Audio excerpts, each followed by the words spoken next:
Hello, welcome back everybody. It's been a little while since I got the game dev stuff in. Man, I didn't expect to be as busy as I've been for December this year, but it's been a very busy one. So it's good to be back though. Welcome Toppling, good to see you Killick. Welcome Blue X, Refraction PCX2, and Gaius Terminus. Welcome in. Anybody else who's hanging out and lurking, welcome as well. Good to see you all.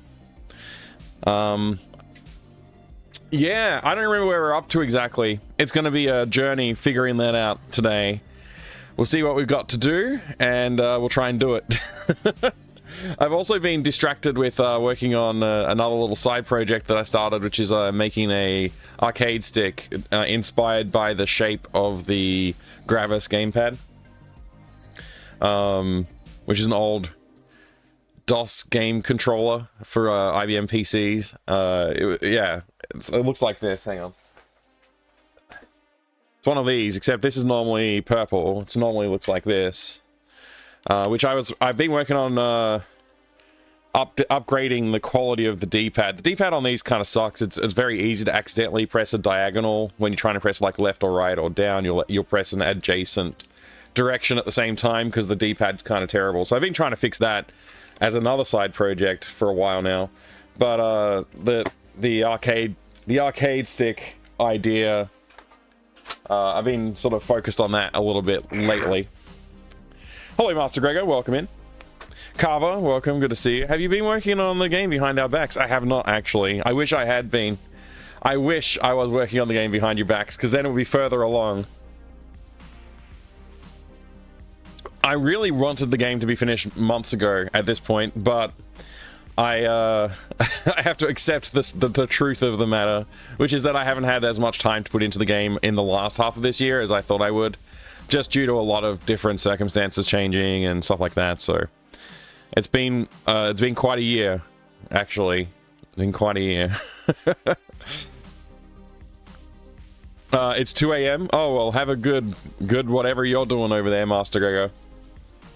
I think that's all I need to talk about, really, probably. Yeah, there's not much to talk about, because I really don't remember where we're up to. Let's just jump in and have a look. We got ourselves our document here. I didn't do a proper intro, but who cares, right? Like, this is all, like, seat of our pants today, I think. We're gonna figure this out as we go. Oh look, there's a star. Add lemons to the kitchen. Oh right, so like improve the puzzle a little bit more for the llama. I have some like logical concerns there though. Like I think it's gonna be a little bit moon logic-y if you can't just do what you need to do. So I have to think about that a little bit. I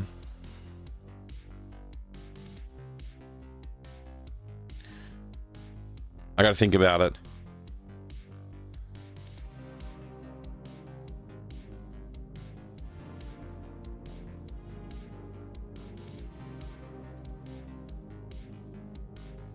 Still thinking. So, okay, here's the problem. I have this logic idea, this loop, which is about the lemons, right? I unselect that. There we go. Also, I feel like the music's too loud. There you go. All right. So, the llama. The llama. You have to repair the treehouse to get the lemon grabber. Sorry, the T-Rex grabber. And then there's a lemon situation that we wrote in here that's like... Apparently, this used to be from a tree, but I've changed it to kitchen. So, really, we need the lemons to be, like, out of reach in the kitchen for some reason. And then you feed the llama lemons. Then you can use the grabber to pull the pebble, or... it was originally a pebble. I changed it to a thorn because it was more visually... I felt like more visual. So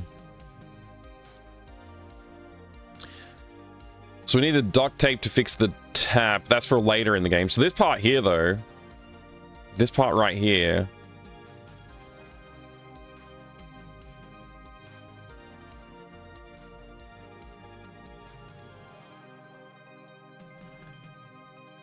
The llama will spit if you try to use the grabber unless it's eating a lemon.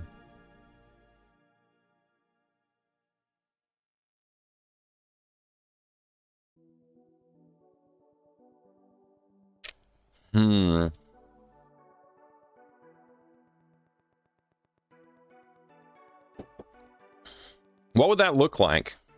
Like, I guess it's just like if you use the lemon grabber on the llama's foot, it will just like spit on you the way it does already. But then if you feed it the lemon, its face will like scrunch up like it's eaten a lemon. And then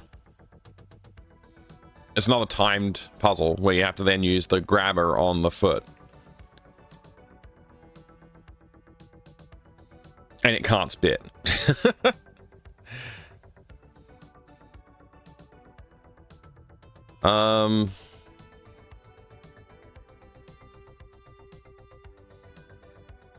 If you can get the lemons before you can get the grabber, then it wouldn't make sense that you could do stuff. But then, like, if you use the lemon and you try and walk past without using the grabber, because that's what I would think. If I was just playing this game, I would think, okay, I'll just use the lemon grabber to get the dino grabber to get the lemon, and then I'll give the lemon to the thing, and then I'll walk past. Because it's distracted and it can't spit, right? But I have to stop the play from doing that, which means the llama has to spit, which that's the logic break right there. If the llama can spit to stop you from crossing, then the llama can spit to stop you from getting its foot unthorned. That's the problem I'm dealing with.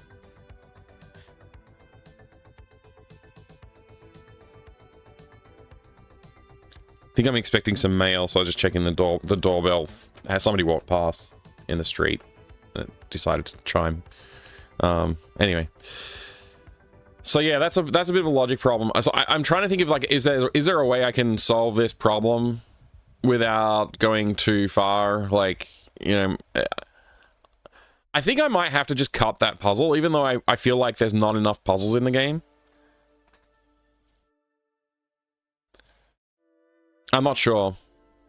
Does anybody have any opinions? I'm open to some suggestions here of, like, ways I can solve this problem.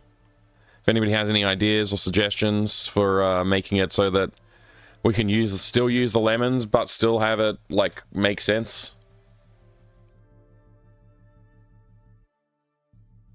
I think I have to cut the puzzle is the problem. So I guess I'll just move on as if we're not going to do that right now. But if anybody has any suggestions, let me know.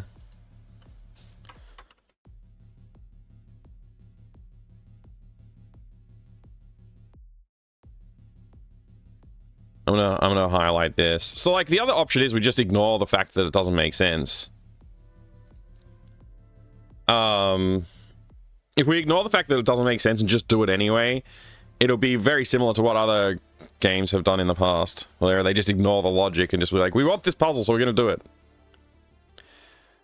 One reason why the llama would want you to not walk past, but be okay with help its injured foot. Sort of, yeah. I don't want to, like, add too many new elements to the game, but, like, the idea is that you need to do one more thing to heal the llama's foot. Like, the llama still won't let you get close. So you have to do something to stop it from attacking you while you're close. I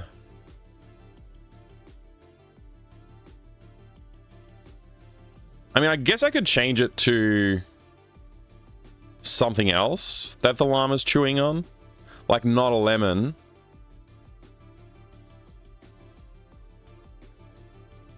Or I could do a custom animation for walking past when it has a lemon in its mouth and it will, like, spit the lemon at you.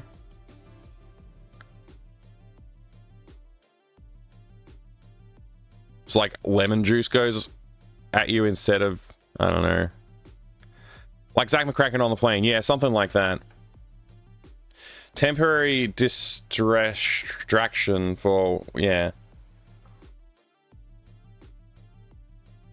For one and permanent distraction for the other. Yeah.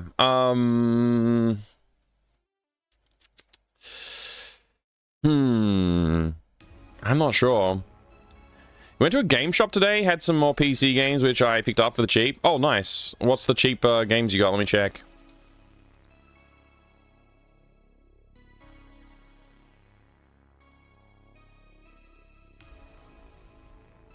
This is a very broad range of games that you've got here. Okay, this is a pretty cool game. I still haven't played through it yet, but it's cool. I know there's a lot of love for the Masquerade games. I don't think I played this one. I don't think I played any of them, honestly. My brother was more into them than I was at the time. Darkstone's cool. Darkstone's pretty cool. Doom 2, obviously. That's pretty sick. Shattered Light. I don't know. I don't know this game. Doesn't even seem to have a publisher name on the front. And Disciples of Steel I've seen before, but I've never played. I don't know what it's like.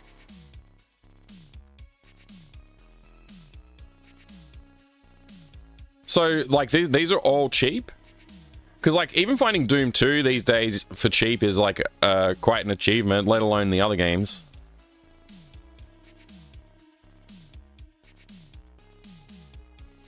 Base most of the things on the art. Yeah. Yeah, 20 to 25-ish. Each or, like, total? I mean, either way, it sounds like a decent deal. Yeah, 25 each, that makes more... 20, 25 each makes sense, yeah.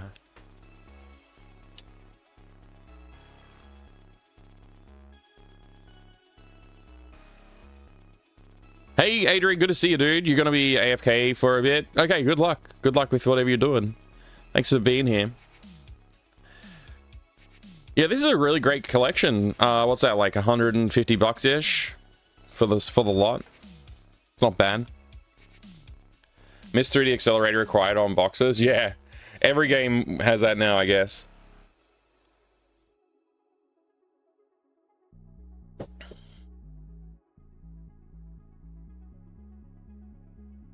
There's some good stuff here, though. I really don't know what this one is. I'm kind of tempted to look it up, but you know, it's just another distraction. So I'm gonna get back to it. I'm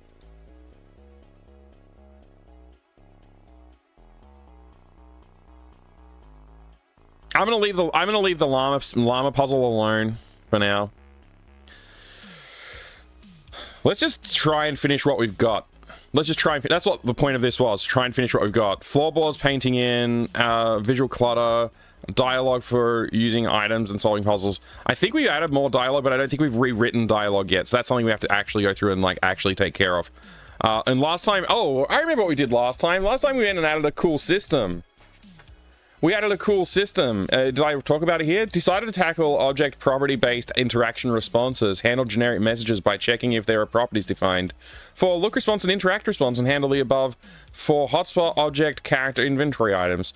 If not defined, use generic response. So this was a really big win for just like simplicity's sake. Not having to change context to add text and like not having to type player.say x all the time.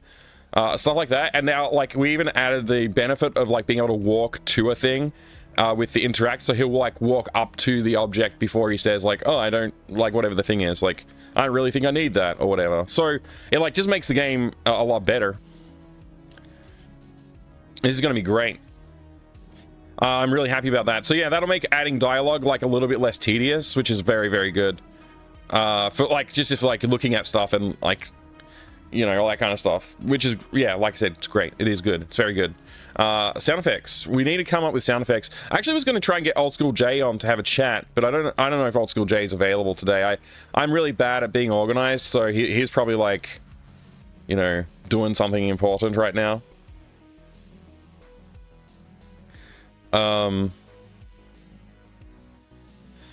Yeah.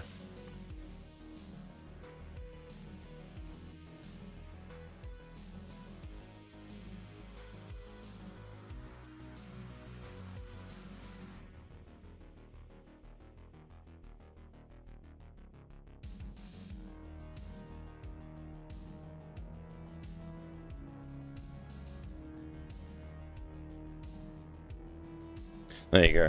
I just sent him some DMs. Hopefully it's not. Hopefully he doesn't see that as like hassling him. All right. Anyways, add sticky sound to. Okay, sound effects. Sound effects. Lounge. Okay, there's if we ignore this section, there's not that much in the lounge. There's only like one item. Need more conversation options with Aunt Jenny. I think the lounge is like in dire need of more stuff in the room. Like there's like nothing on the walls. There's nothing, like it's pretty blank room. I envisioned it with like there would be some shelving and stuff like that in there too. There's not. So I don't know. Maybe I should work on that. Add work on that background art a little bit. Backyard. Sound effects, sound effects.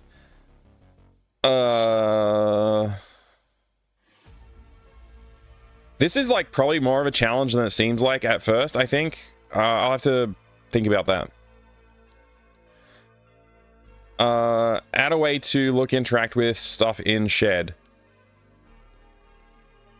I looked into that and it's like, it's not really feasible. So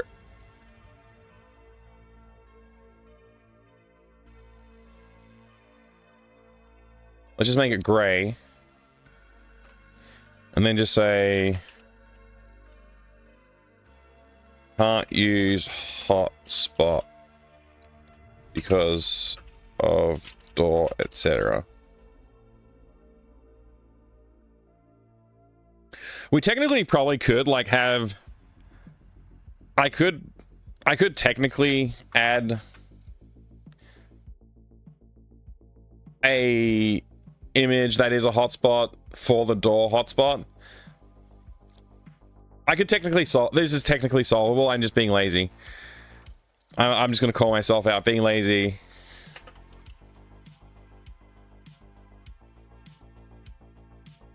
I could technically hotspot that, but like with my own code, it'd be hard coded hotspotting, which is not as cool.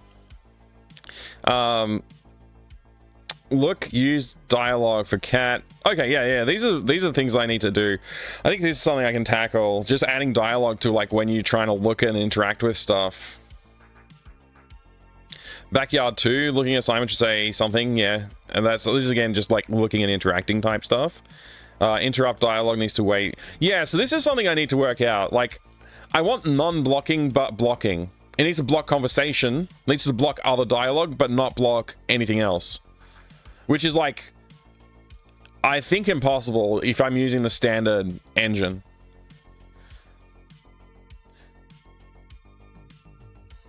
So the reason that this is a problem is when you're walking to, like in the backyard 2, which is like the room, let me load up AGS here.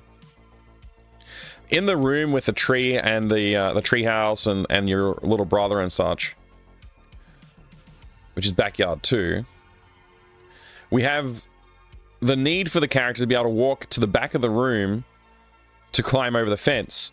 But when your brother's here and he's not satisfied with the situation, which is his default state, as you walk past him, we wanted to like have a trigger point that's like, you know, if you walk past this line, he'll interrupt you and say, hey, where are you going? You're not allowed to go that way.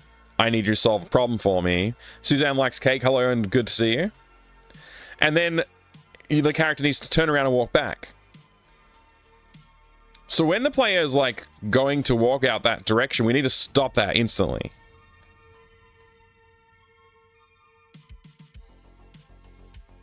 And I don't know how easily we can do.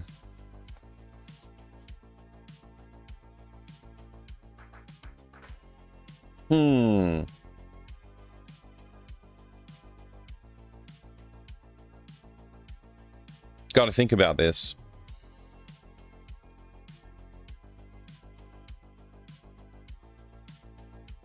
But yeah, okay, I guess we just take a look at the code. But maybe just dive in and look at the code here, because there is, like, the problem is I was technically able to solve it, but it wasn't great.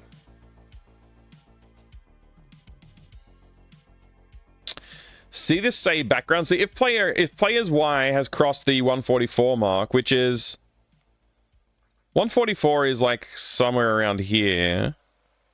It's exactly at this line. So in line with the around about here. kind of thing. So as soon as you walk past that about here, that's when it's going to trigger. And it's going to have Simon say in the background, yo, hold on a sec, Sierra. So what if I did say, so the player stopped moving apparently didn't do anything. Yeah, I don't know. It is frustrating. Because what will happen is if the player, this will stay on the screen for a while. And I don't think say background is like interruptible at all.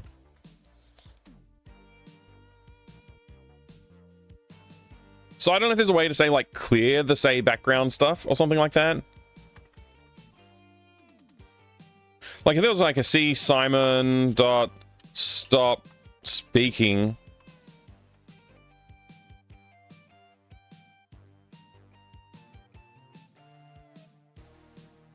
I wonder if there's a way we can say stop speaking. There's got to be something like that. Let's see if we can look it up in the documentation for this. If I look up say background, that's not even it. Yeah, that's it. Say background.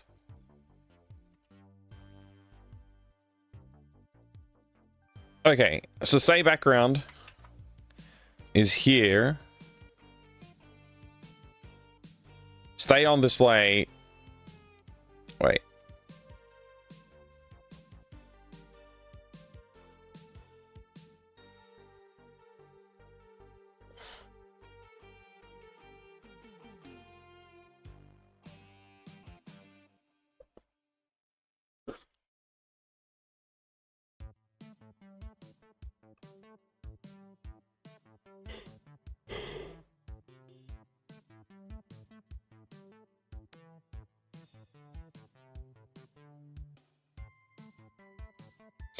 Similar to say, except the function returns immediately and the game continues while the character is talking. This allows you to have characters talking in the background while the player does other things. Note that the character's talking animation is not played if this function is used. So he doesn't even flap his mouth when you do that. It's another problem. This command works by creating a text overlay with automatic removal time delay. The overlay is returned by this command. So you can save it for later use later with overlay is valid and overlay remove. Okay. Okay, this is new. So this returns a thing. So we just say like overlay O equals this, and then I can say O dot remove like that.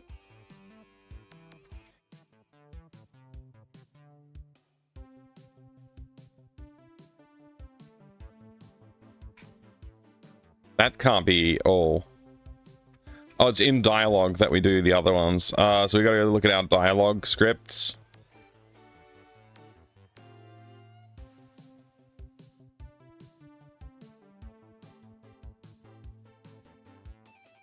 I've just loaded up all of the old game scripts thinking like one of them was going to be the right one because I'm a dummy.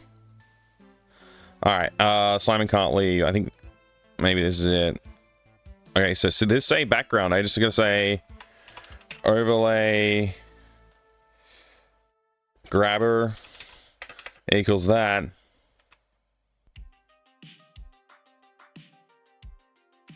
And then grabber dot remove. Something like that. Let's see if that fixes the problem. No, it doesn't even compile. Okay. Can I just declare instance of this without that? Let's try that.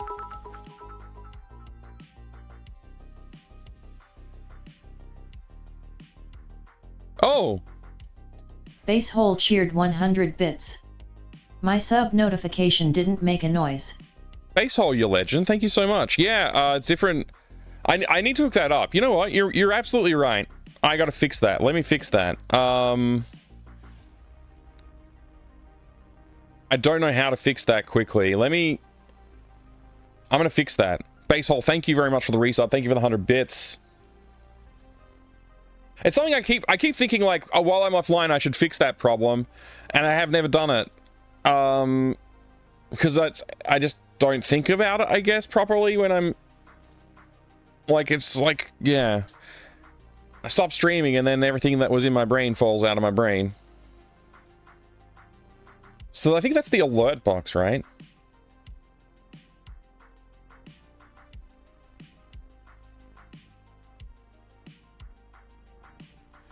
I think. What am I using for that? I can't even remember what I'm using for subscriber notifications. I thought it was... Am I using the alert box for that? Test Twitch subscription. No, that's not it. This is a subscription test. Yeah, that's not it.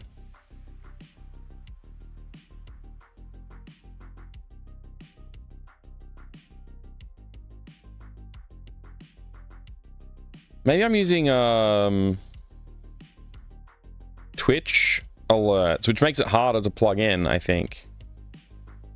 Let me see. It might not be that hard to plug in, actually.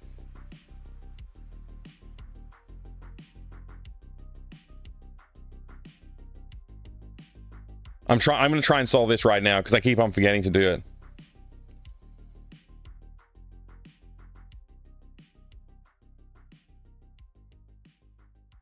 Oh, alerts?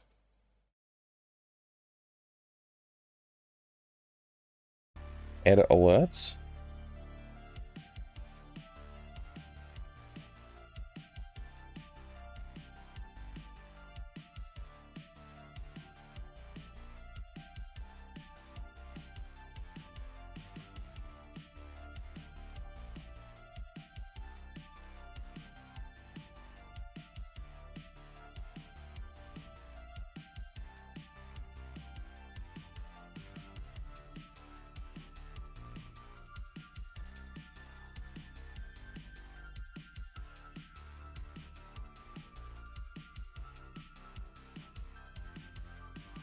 Edit alerts.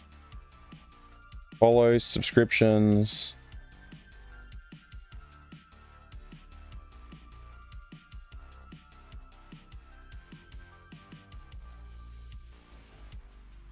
They're not enabled.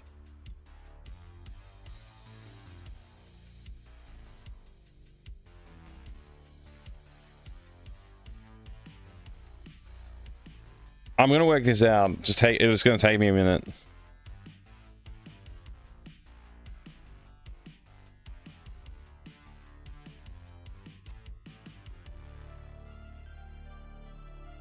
Am I using maybe I'm using this? Mix it up.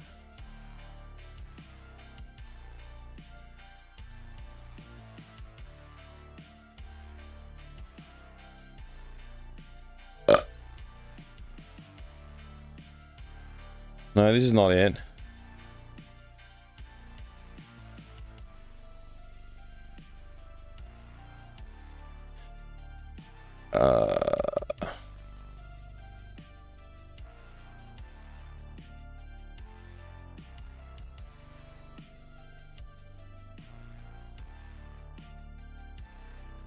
I have too many ways of doing stuff and I don't know which way I've done things.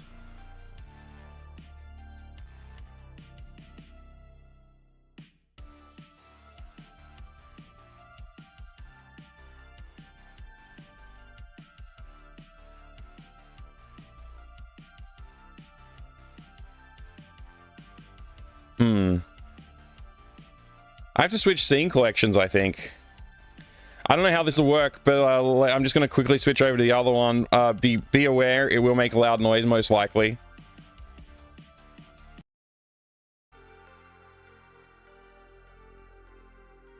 Hello, hello, hello, hello, hello, hello, hello. Am I back? Hello? Can you see me? Hello? Thank you for the welcome back. Basehole, thank you for subscribing. There you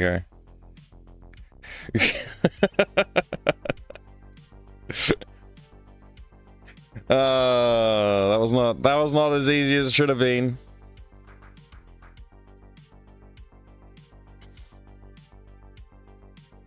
That was not as easy as it should have been.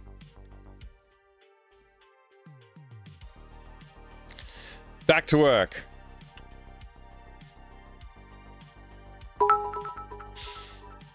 Oh, base hole. Thank you for the bits. Base hole cheered 100 bits. My sub notification didn't not make a noise. Didn't not make a noise. It's true. I think that's true. Thank you, base hole. We're gonna play the entire game, basically, to get to that point where we can test these changes that I just made.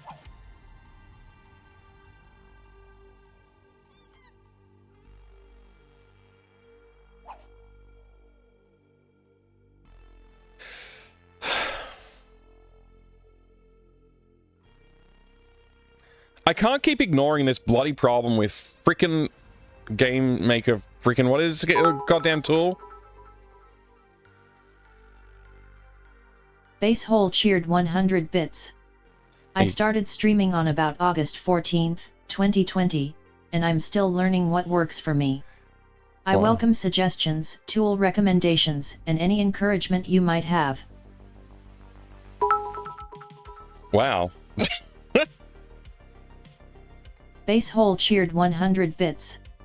I encourage you to piss tanks.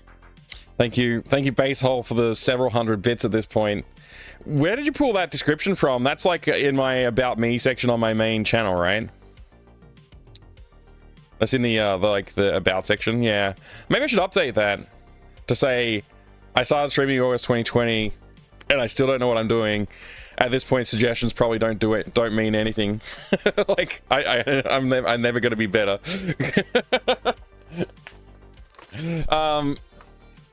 Okay, let me complain now. If I make Sierra talk, it's fine facing away. The game literally just crashed. And I don't know why. Internal error code, please note down the following, blah blah blah. If the problem persists, blah blah blah.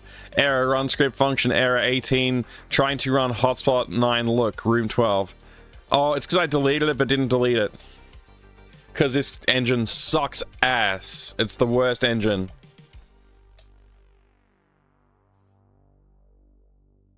I hate this engine so much.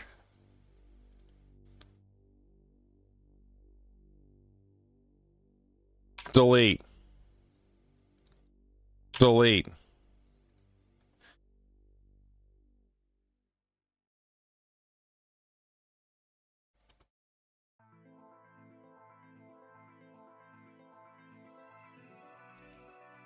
Let me complain, goddammit game. Alright, observe this. When I try and grab the thing from under the bed, he's gonna play the grabbing animation, but his feet are gonna skip back like 4 or 5 pixels, maybe more. And then, when he starts talking, he's gonna skip back like 2 or 3 pixels. And then once he stops, he'll settle back into like the right position. Why? I want to swear. I want to swear. Why the heck? Why? Why AGS? Why is AGS that bad? Why? Why can I not simply say, this is the frickin' origin point of my sprite and I want you to respect the origin point and not scoot my feet across the ground like a frickin' horribly designed game engine? Why? And if I can, why is it not bloody easy to see how? I'm sick of it. I'm sick of it. It's stupid. I shouldn't have to do any extra work to make this frickin' work. Look at this crap. See the frickin' feet scooting around? Like, that shouldn't happen. God damn it. I'm pissed off. I'm tired of seeing that, and I don't know how to fix it. It's total BS, man. It's like such a piece of crap. There's literally no reason for this not to be a solved problem.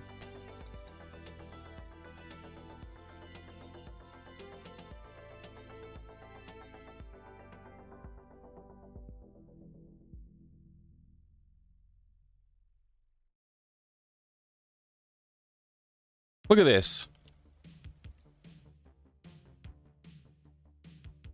How in the hell am I supposed to make these align properly?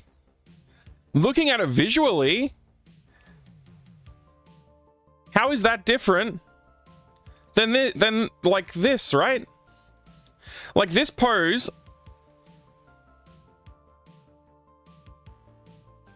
delay, flipped, image, and that's it. Like there's nothing about like, hey, where's the origin point for this sprite?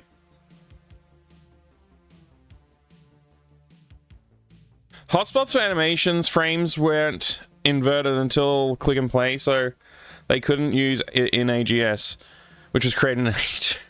Right.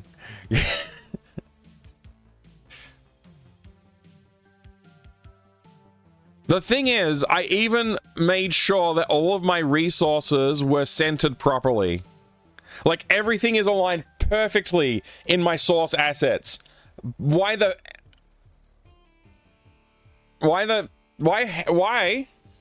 they not aligning?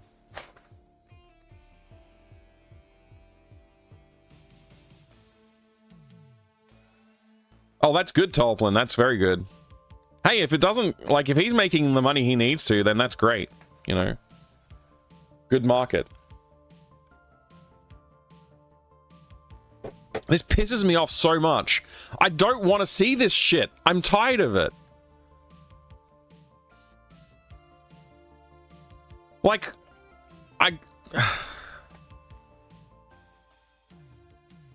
come on. Seriously?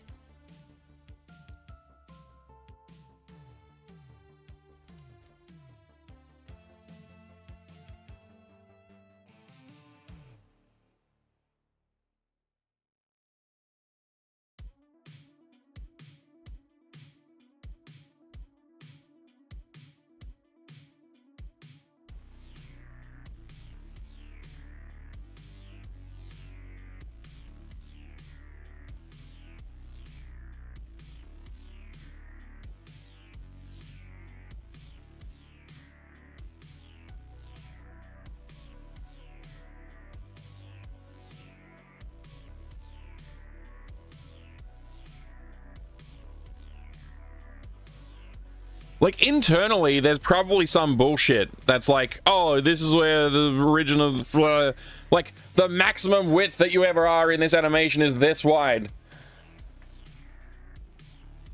Or something, and then they just calculate the centers.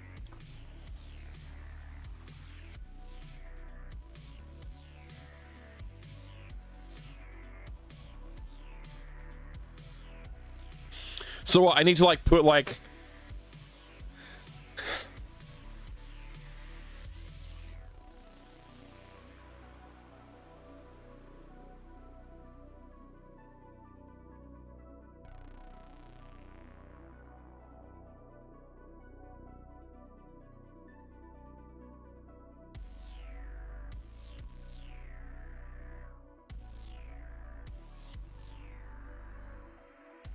What? I don't get it. Did McCall play Indiana Jones?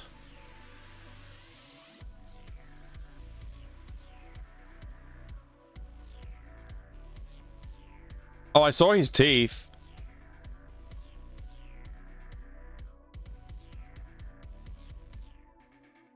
I don't know, maybe you got a mouthful of dirt from the set or something.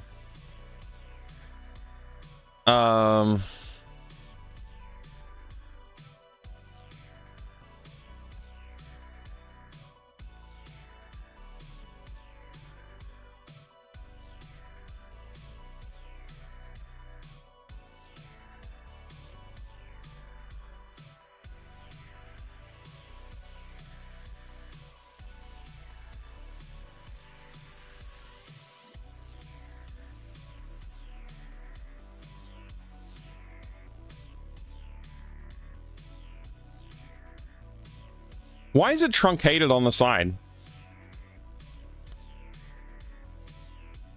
Why is it truncated on the right, on the side? Why is it truncated?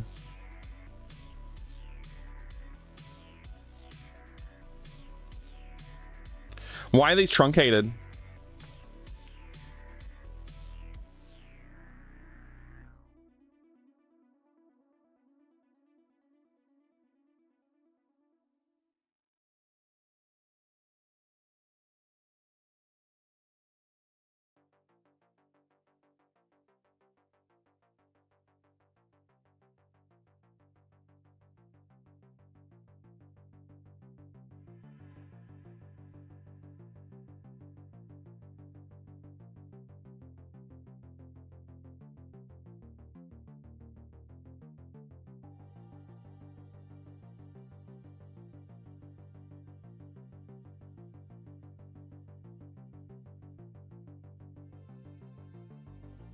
Like, if I add a buffer, does it fix the problem?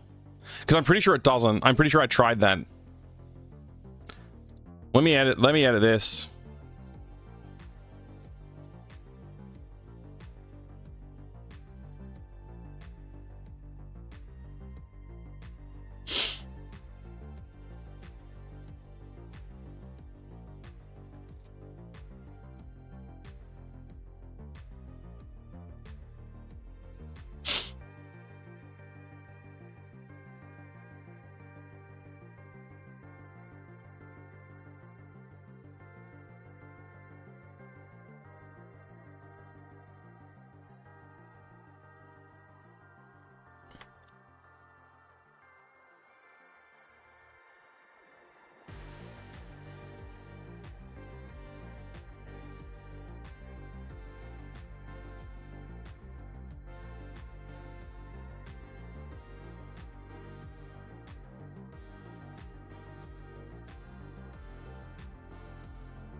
So I have to manually fix it, like, for everything, huh?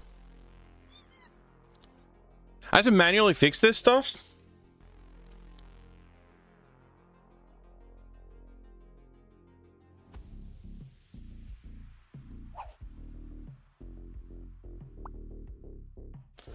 That's gonna be a pain in the ass, but okay, fine. I have to manually fix it. I can't just tell the engine, like, hey, here's the origin point. I have to go in and edit every single freaking file and add white space just so that the game understands. I'm doing great, Duke Donuts. I'm doing great. How are you doing, man? How's the flight?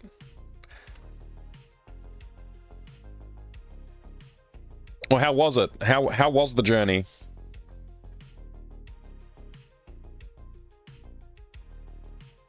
So tired, I bet. Yeah. Was there some exhausting journeying along the way? I can't believe I have to do this. And what if my sprites aren't odd pixely aligned? Like, what if it's not an odd number of pixels? Like, how do I align perfectly then?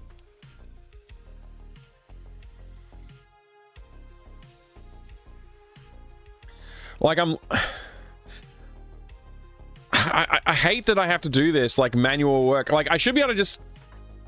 Every sprite should just have an X coordinate and a Y coordinate for its origin point. That's it. Problem solved. I don't know why I have to do freaking white space padding to solve the bloody problem. Those 757-200s are chilly. I mean, I wouldn't mind that. I like it cold.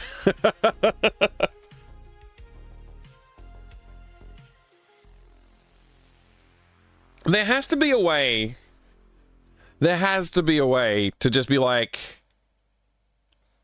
there's not. Obviously, there's not. But every frame should be able to, you should be able to say, here's the origin point. It just makes sense. It's like the logical thing to do when you're animating stuff. Like, you import your animation, you want to be able to say, like, oh, it's here is where you're going to be, you know? Mostly uneventful trip, just long. Well, that's good. That's good. I hope your what's the word I'm trying to think of here? Sorry. I hope your travels, your time off. There you go. I hope your time off is good. Your holiday, your break, vacation, the non-packing part of your trip, the non-stressful part. I hope that's very good and comforting and relaxing. There you go. All right, I guess I have to do that for everything now. What?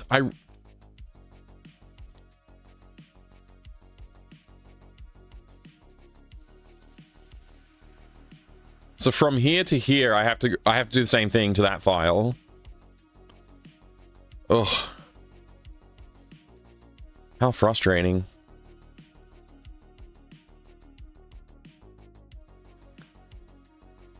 This is not fair, man. I feel like AGS owes me like a cup of coffee or something for the amount of stress that's adding to my life.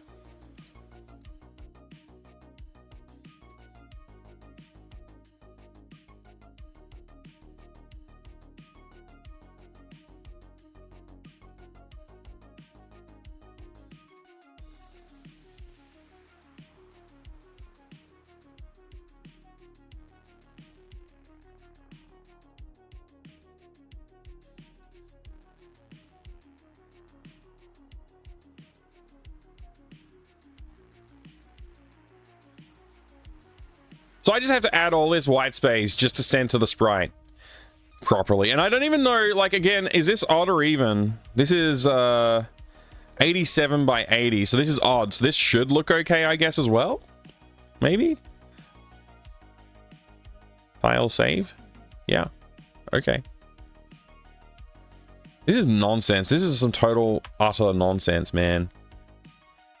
Freaking replace from source. Bam. What about this one, though? What about this one? Huh? What about this one? Where's this one come from? Oh, also that sprite. Okay.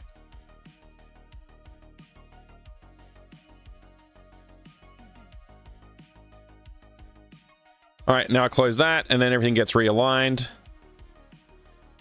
All right, what about the Torkinen GIFs? I gotta go look at the Torkinen GIFs now.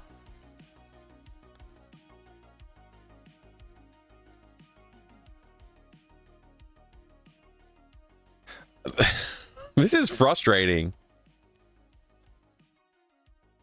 Every single talk I have to edit.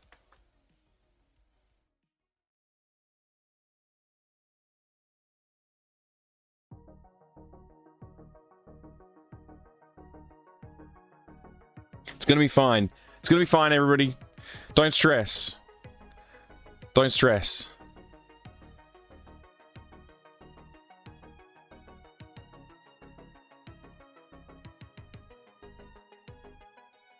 What?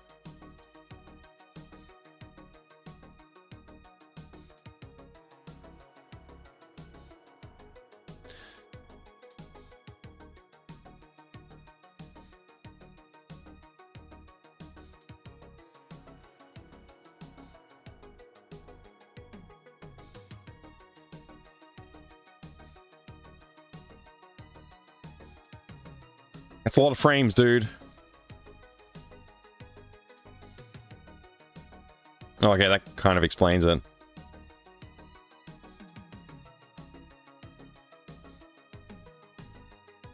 So that looks fairly centered, though. Obviously, it's not. It's, so he shuffles back by, like, 2 pixels or so.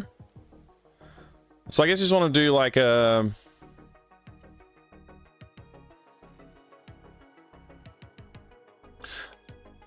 Okay, but here's a problem.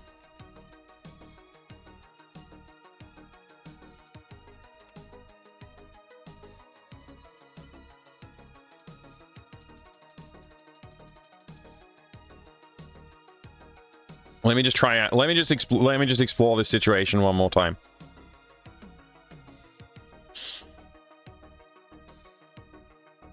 What's actually happening here? If I try and get the bed sandwich, what happens?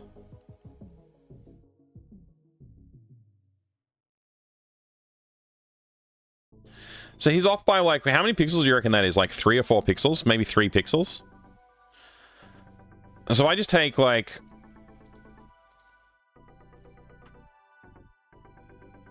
all of the frames up until 20 from 11.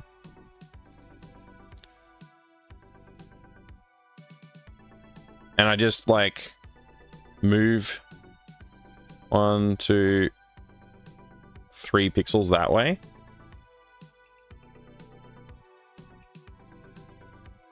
And then I save that. Let me just save that. Does that fix the problem?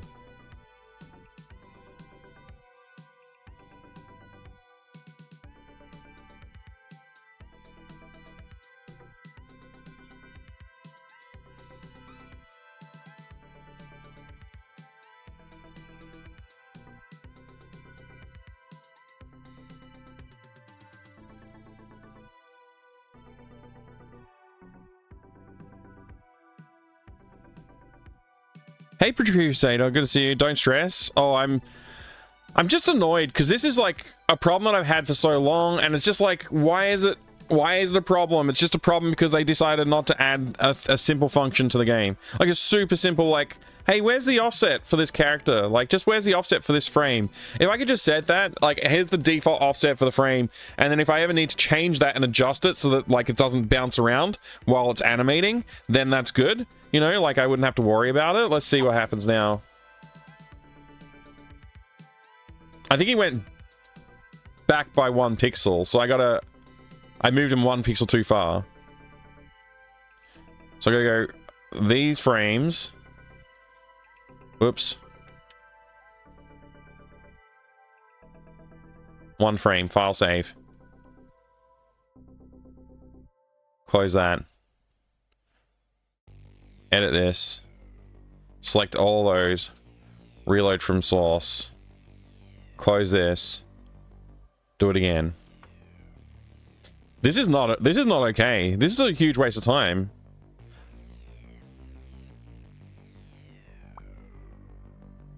Okay, there you go. Our alignment's fixed. At least facing that way it's fixed. Let's see what happens when I look at this.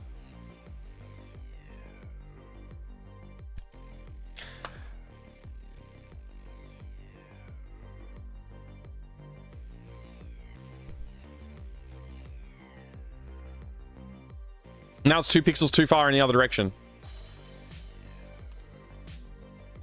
So I can't use flipped frames. I have to like...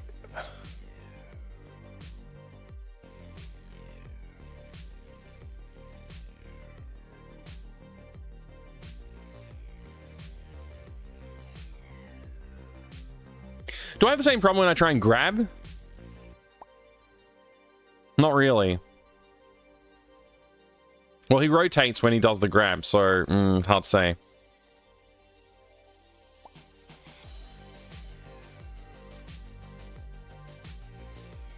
I just want the simple thing. I don't want to do the like. Why do I have to go?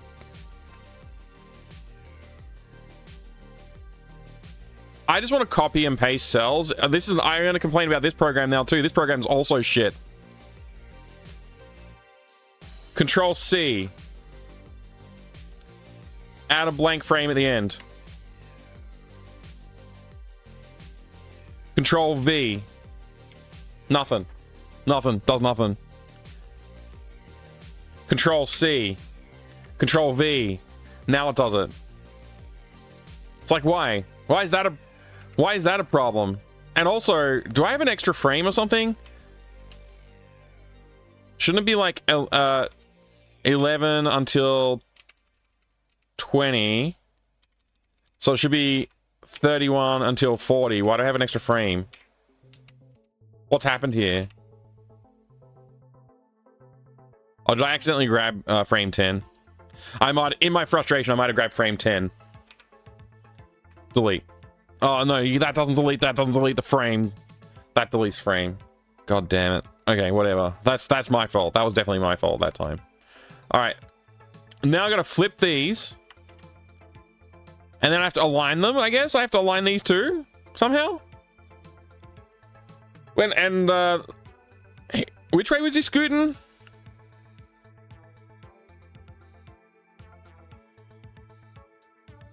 This is bullshit.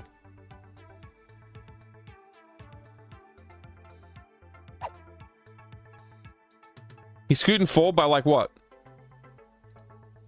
2 pixels? So I gotta scoot him back by 2 pixels now.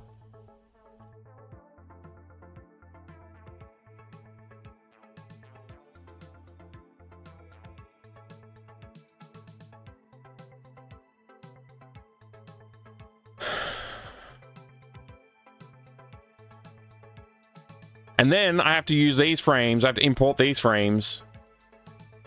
Flipping's not allowed anymore. Flipping should work perfectly, by the way.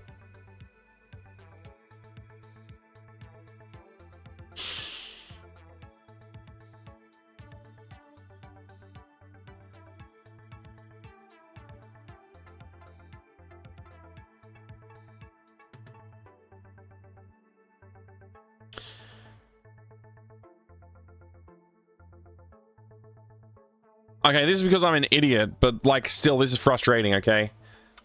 Undo.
Base hole cheered 500 bits.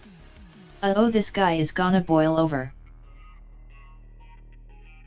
Yep.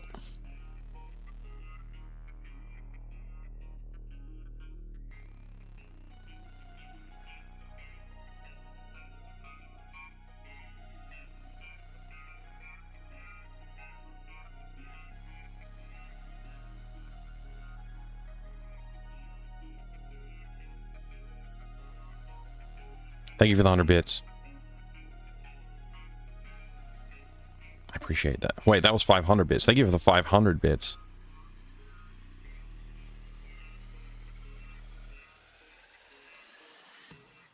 Yay, he doesn't slide.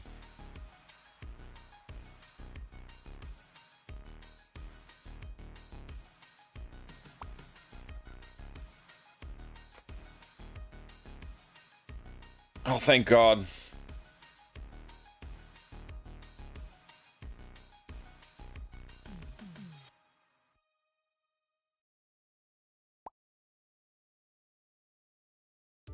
Why? Why is that the way you have to do things? Such a waste of time. Okay. All right. Now we can get on with the thing that I actually needed to do. We were going to test something else entirely. That's also another problem with AGS being freaking great. Amazing software.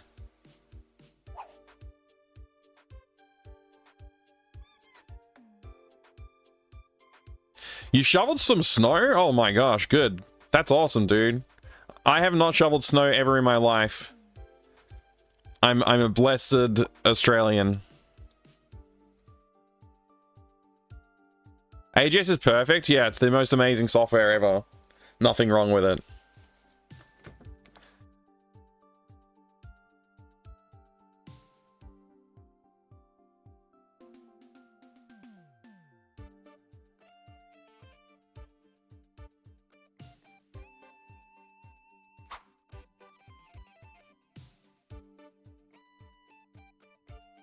I didn't get the honey. I need to get the honey to be able to go outside. Honey.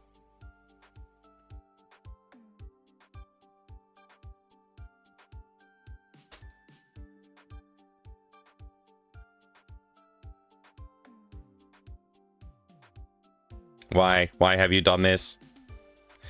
This is my favorite character in the game. Like tears in rain.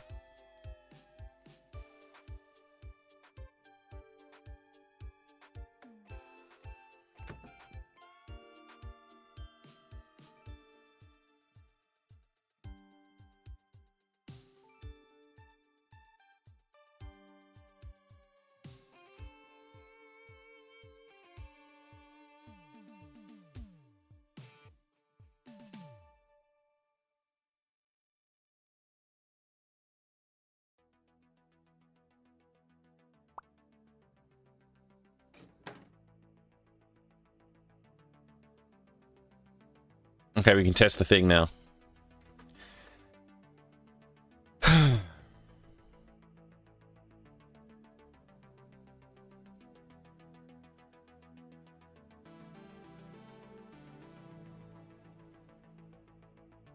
Hold on a sec, Sierra. Do you think I'm going to let you sneak away? I'll tell Aunt Jenny. Unless you could help me with something. Well, what do you want? I need my game console back. It's still stuck in the tree, where somebody threw it. Why can't you get it?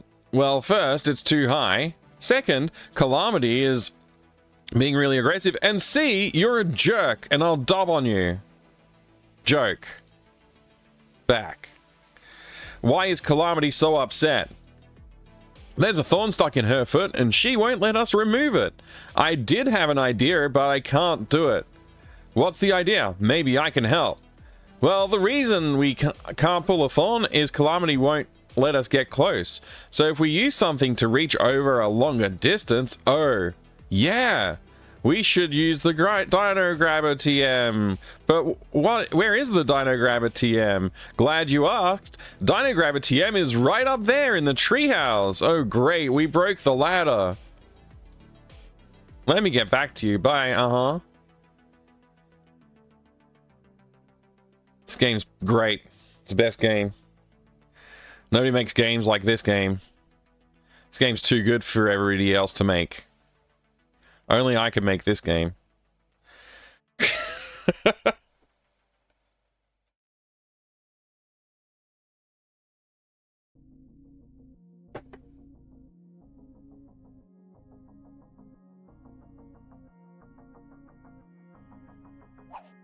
Oh, we haven't updated the background art. I gotta do that. I made some great updates to the background art.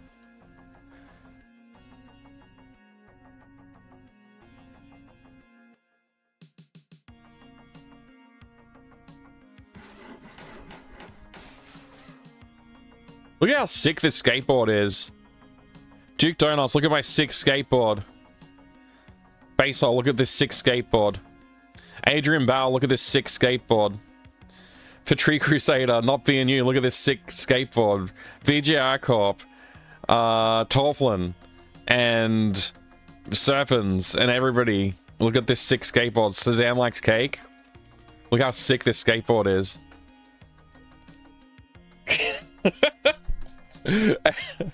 Refraction, who's playing Path of Exile. Look at that sick skateboard. Hey Gary, yeah, look at the sick skateboard. It's totally sick. I didn't do a climbing animation because I was lazy. Maybe I should add one. It looks too good. Now you have to make the entire game based around the skateboard. Yeah, I should do that. Hey, Gary, good to see you. All right, now that I got the dino grabber, I can start doing more interesting things in the game.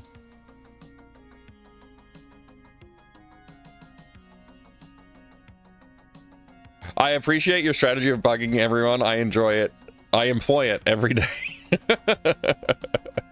Skateboard minigame would be fun, but I just don't have the time. I already got to make other minigames. You can open the door with a dino grabber. I presume you can even talk to Aunt Jenny with a dino grabber. You can. It's great. I should do what Valiant Cheese suggested and make it so that he can like operate the dino grabber as a puppet when he talks to people, when you use the dino grabber to talk to people. That would be pretty funny.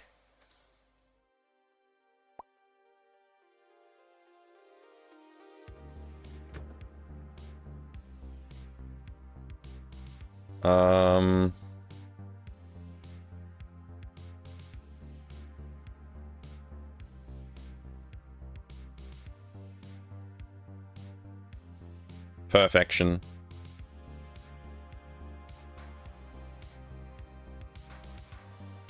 What just happened?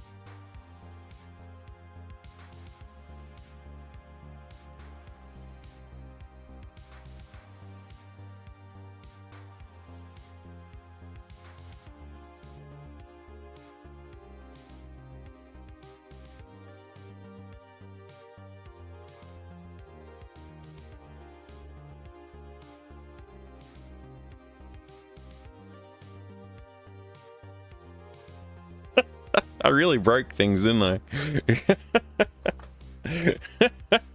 It's totally broken. So funny. So we have to turn the hose off before we can use the tape on the hose. It'd be pretty cool to soak the cat. It would be. That's why I added it to the game. I only add cool stuff to the game. Only the coolest things like skateboards and wedding cats.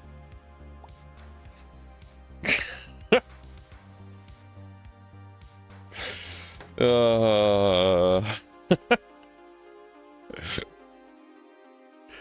know the real-time minigames in point-and-click adventures are a controversial topic. I think the chattering teeth is the right amount of real-time, or maybe something like grabbing an object when NPC turns their head. I don't know. Yeah, we've got a couple of those things in this game already. I'm gonna add a full arcade game on the Game Boy though. Not a full game, but like a fully featured experience. It'll be a game of the gaming type.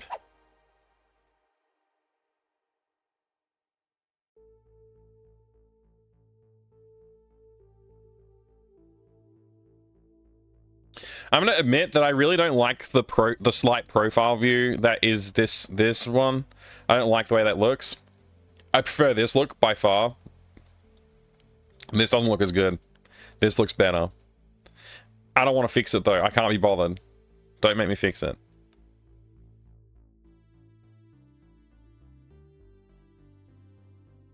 Maybe I just move his ear forward a little bit more. It'll look better. Like 2 pixels, 1 pixel, 2 pixels, something like that. How much does his nose move and how much does his ear move?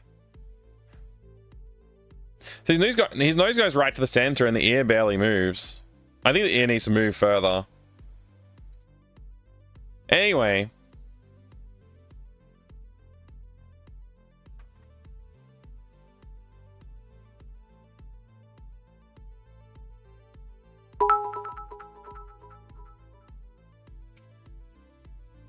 Basehole cheered 100 bits. Thank you for the 100 bits. Sounds like someone is irritated. I might be, yeah. I might be a little irritated.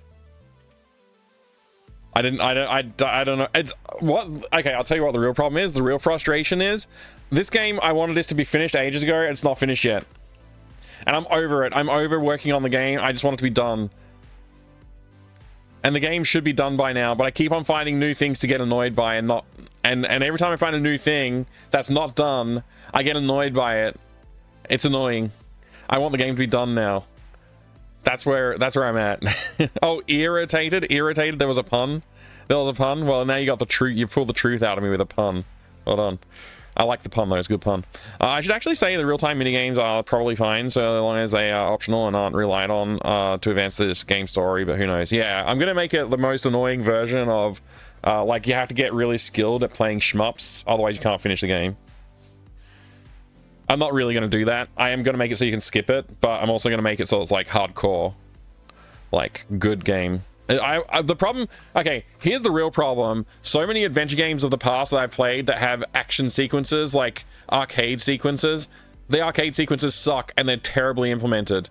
And I don't like that. I want to play if I'm going to waste my time playing an arcade sequence in the game, it has to be good. It has to be worth my time. It has to look cool. It has to have good activities in it. It has to feel like it's well thought out and not just be like I guess we just decided to add this piece of crap in here because we don't really care about it. Freaking looking at you, Sierra.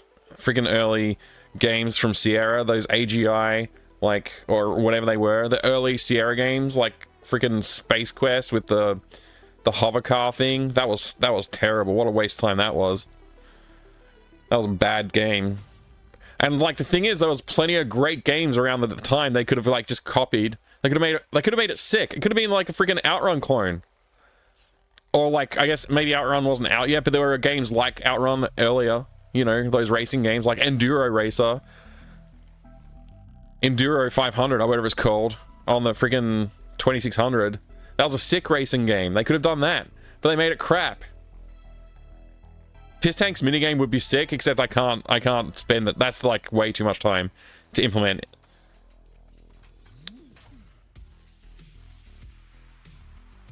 I remember how when ScumVM added support for Sam & Max, you couldn't skip or exit the stupid Max riding on the car roof highway minigame.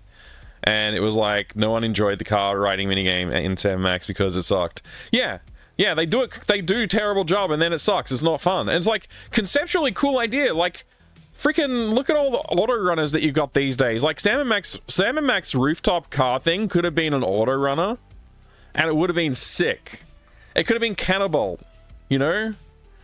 Like, it could have been really good, but they didn't make it really good because they don't care. They don't want to make a good action game. They just want to make point and click puzzles. It's like, get good, man. Make a good freaking version of that. I wonder if they really brought the game down much, since the games are still appreciated despite them. I think not. Like, my opinion of Space Quest 1 is lowered by it. I don't like Space Quest 1 as much as Space Quest 4, for example. And 4 doesn't really have, like, that level of arcade sequence in it. Like, yeah. Past 3 AM, off to bed. Have a good sleep, Master Gregor.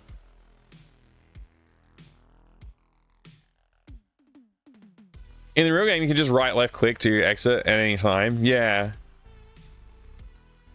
Yeah, that's true.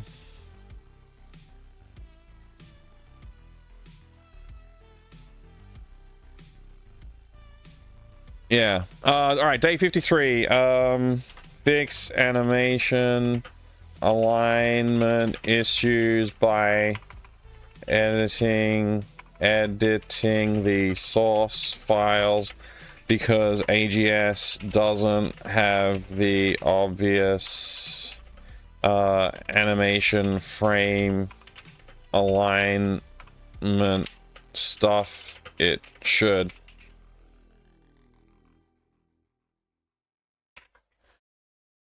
Align talking LR, align grabbing LR, align dino grabbing LR. Actually, I guess these ones we didn't need to do LRs for, though. We don't need to do that for the talking. Bam, bam, bam, bam. Look at that. Action taken. Actions have been taken. Where'd that issue go with the talking? Backyard 2? Fixed. Manually fixed. Because AGS is... Say background returns and what was it called again? Overlay or something like that? Something like that. It was like returns an ovary.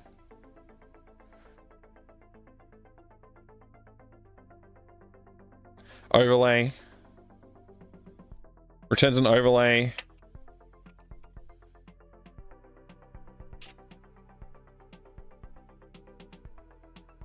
And you can overlay dot, no, not overlay, overlay remove on it so it goes away before the next dialogue is a spoken. No, I wanted to say a spoken. Alright, good. Optional whoopee cushion puzzle. That's a great idea. We should do that.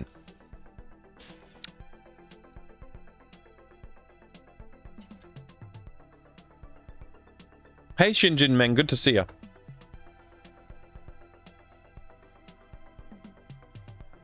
Also, last week, thank you for the raid. Sorry it went to the other channel. I know it's confusing because I'm live on both the channels, technically, and it's confusing. It's not the first time that's happened with the raids. I apologize about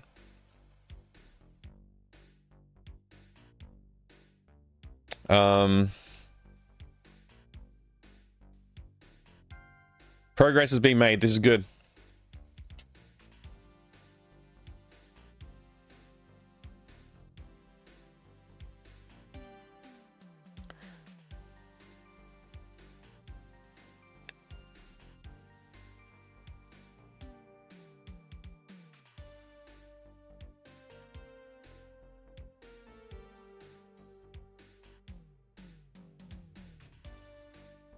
It's gonna go and annotate all the sound effects stuff.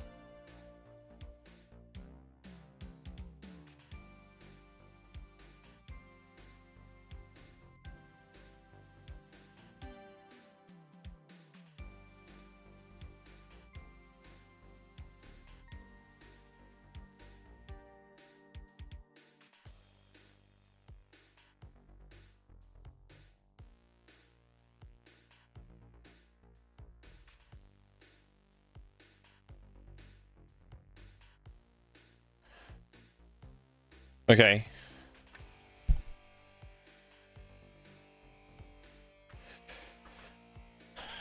More progress with more tabs? Yeah, absolutely. Like, the thing about having multiple tabs open, like, I don't understand why people think that's a bad thing. I don't get why that's a good thing. It's a good thing. I don't have to store these things in my brain. They're just there. So the next time I want to look for it, I can go, oh yeah, that's right. I had a tab for that, didn't I? And I can be like, oh, here it is. That's cool. Now I can look at this picture. And then I don't have to think about this ever again. I just go back over here. And if I ever want to look at the Mount Rushmore from Sam Max Hit the Road, I can go look at it again if I want to. And I don't have to remember, like, where was that? It's just here. Bam. You know what I mean? Like, I don't have to think about it. Bookmarks suck. Bookmarks are the worst. I hate bookmarks. Every bookmarking system sucks. In my opinion. I'm very opinionated and annoyed today, apparently. But look, I bookmarked this page. Bookmark lists? Show bookmark bar? All bookmarks? Like, what is this? This is not fun. How do I get rid of the bookmark bar again? I don't know. I mean, you know, like, I'll be honest, like, I still have problems. I need a better way to index and categorize things. Never look through my bookmarks anymore. I forced Firefox to make monster grid of new tab shortcuts. Yeah. The thing is, like, when you want something, you can, like, now that it's bookmarked, you can type it into search, right? So I could be like, dev channel. Oh, here, it's down the bottom in my bookmarks.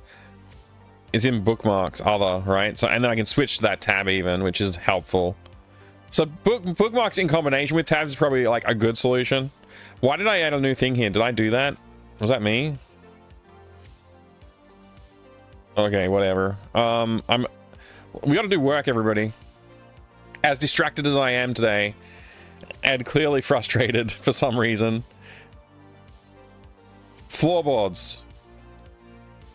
Type 1 into the chat if you think I should put floorboards in the bedroom.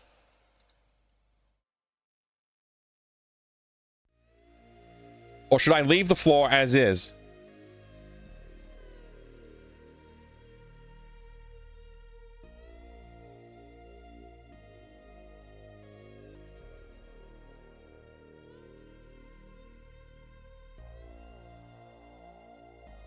It's overwhelmingly 2s. There's no 1s at all.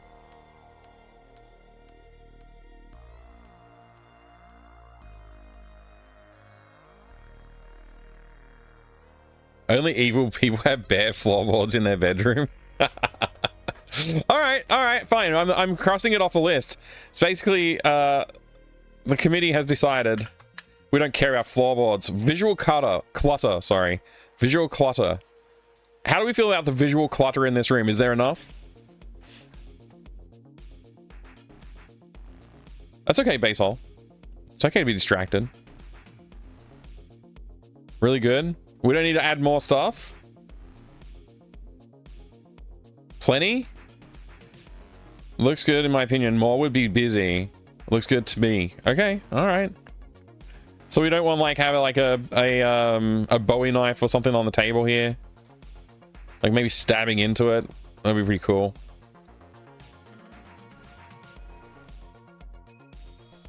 Room is busy enough to set the tone of comedy game while also being empty enough to communicate you may leave this room and get on with the game. Okay. Yeah. Adding a rug in the middle with piss tanks like cartoony. Yeah, maybe. I mean, we already got this little guy here. Don't forget. A bunch of guns, knives, and some grenades. Yeah. One thing would work, but not like 6. Yeah, maybe something there. Maybe something on here? Okay. But what? That's the question. What will we put there?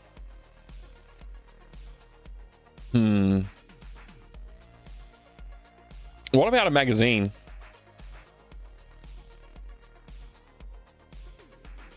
Put in the silhouette desk lamp to enhance the feeling of 3D.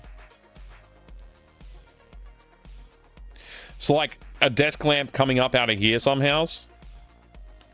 How would that even work? Let's see. I guess it could come across here and then like here.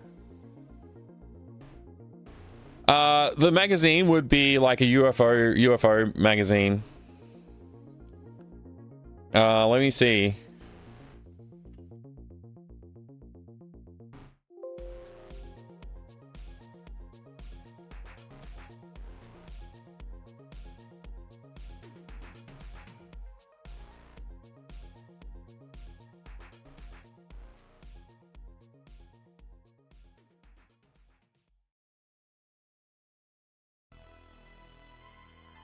We came up with a bunch of names for magazines, but I forget what they were. Did I put it in the document? Let's see.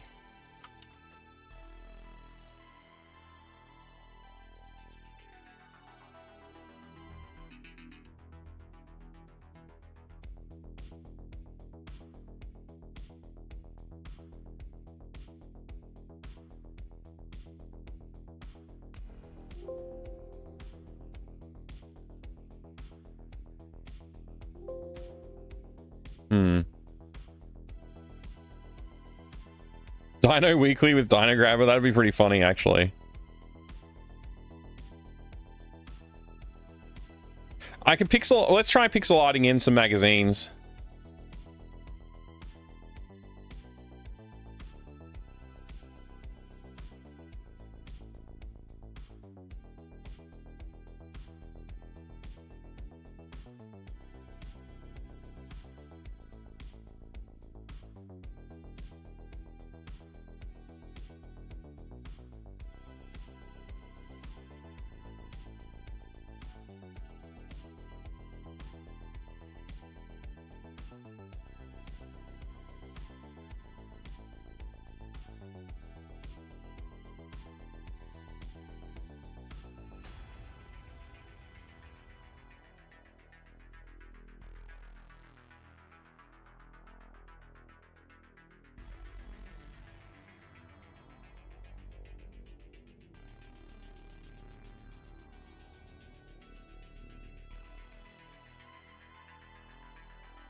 Alien Grey's magazine, but it's all pin-up girls with tasteful saucer ships covering the naughty bits.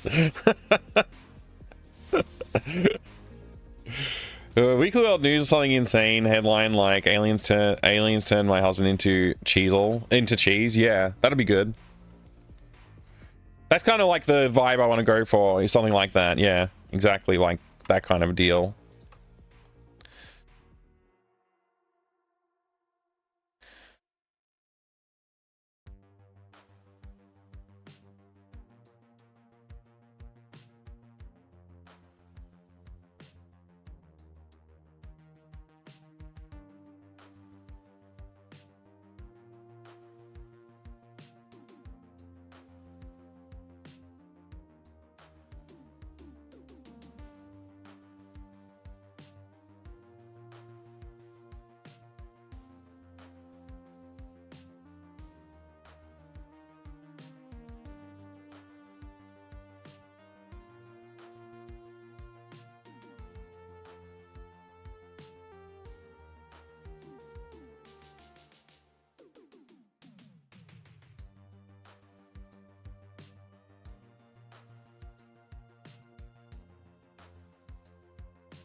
There's not enough really room here for like putting a proper text in.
Yeah, exactly. Yeah, the character can do the talking.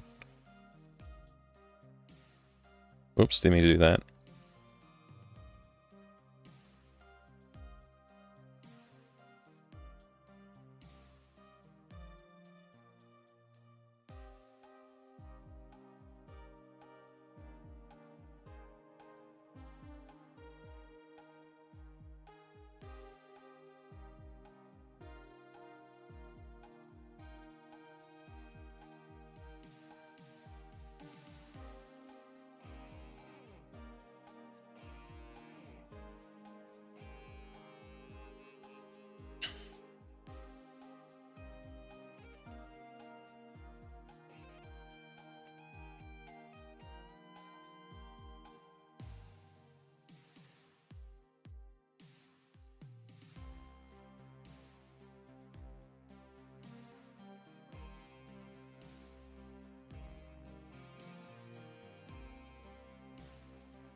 Thank you for the raid, Cephalon Gideon, over there on the other channel. I'm going to raid you over here.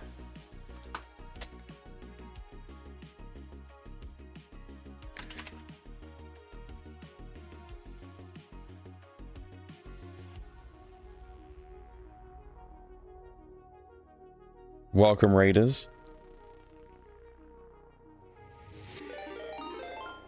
Hello, raiders. Welcome in.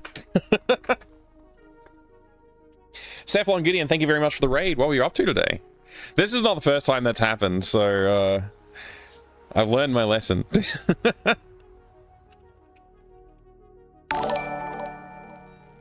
Thank you for the raid. Well, hey, thank you for the sub. I appreciate that.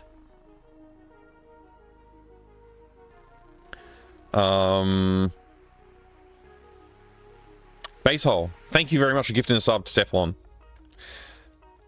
Enjoy the gift sub. Had to go and switch between like windows to see what's going on, but it's working now. You made a little. Oh, you knit in the sock, and you made a little overlay earlier. Oh, that's awesome, Cephalon. Sweet. I'm just working on like some additional artwork for the game here. Just like, I don't know, having some fun with it in general.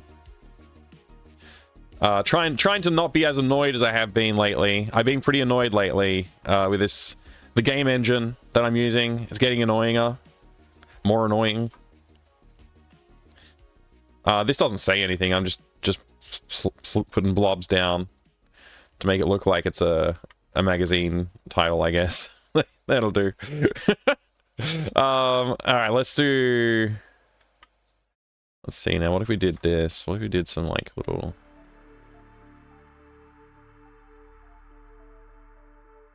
Something like that as well, there. Now this one, what if we did like, let's see, that.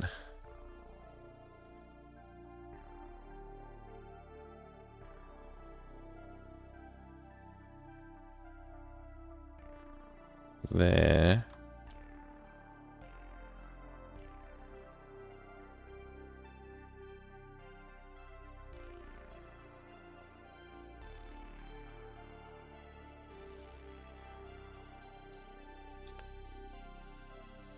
All right.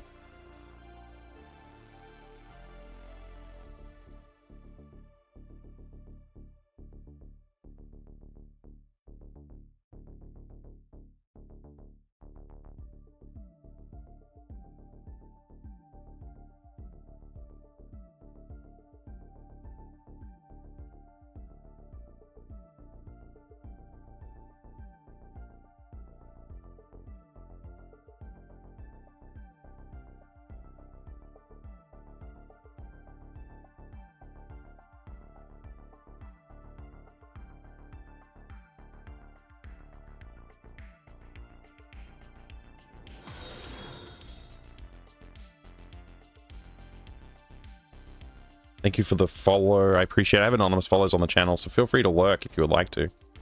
Or you can jump in the chat and say hello. I'm just doing some random pixel art here. Like, I'm trying to do this quickly and lazily as possible. So, you know, got that going for us. Let's see if I just like get the mid-tone there. Do a few of these. And then like...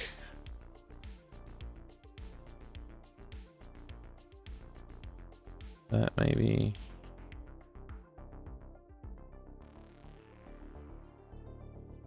And then I just want to put like a green.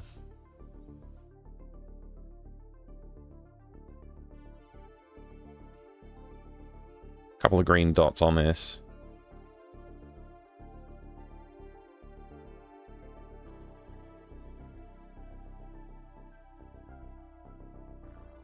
Like that.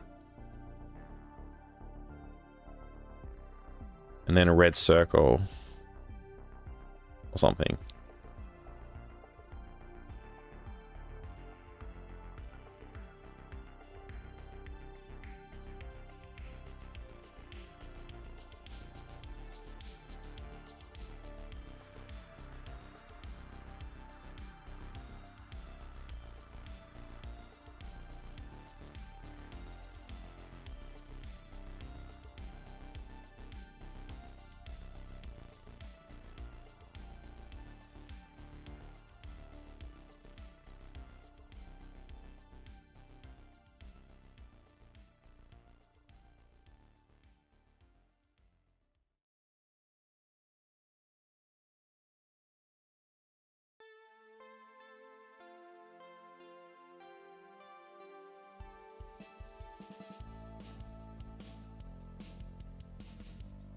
Sorry, I'm not reading the chat super quickly. I'm just trying to get on top. Get on top of all this here.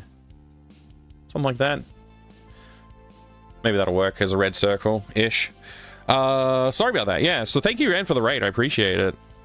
Game engines. This is why you have to write them from scratch. Am I right? Yeah, exactly. I'm tempted to write a new engine every day. Every day I work on this engine. I'm tempted to do a new one.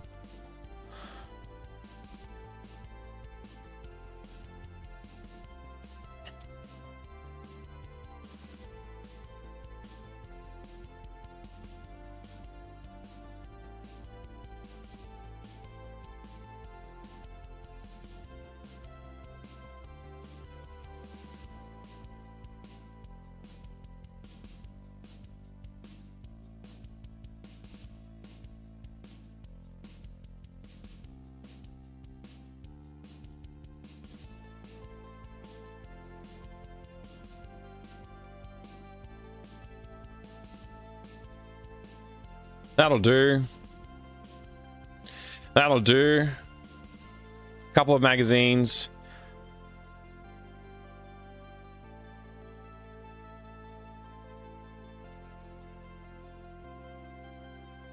Oh, that's not how magazines open, dude.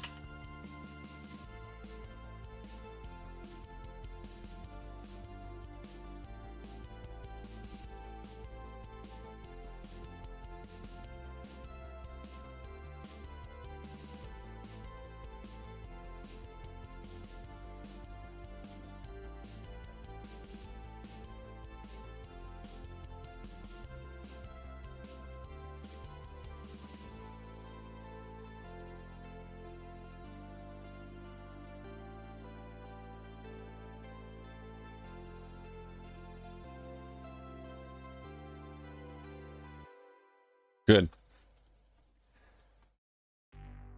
There you go. We added slightly more visual clutter to the room. If I turn off all of that... Let me go look at the actual background in the room.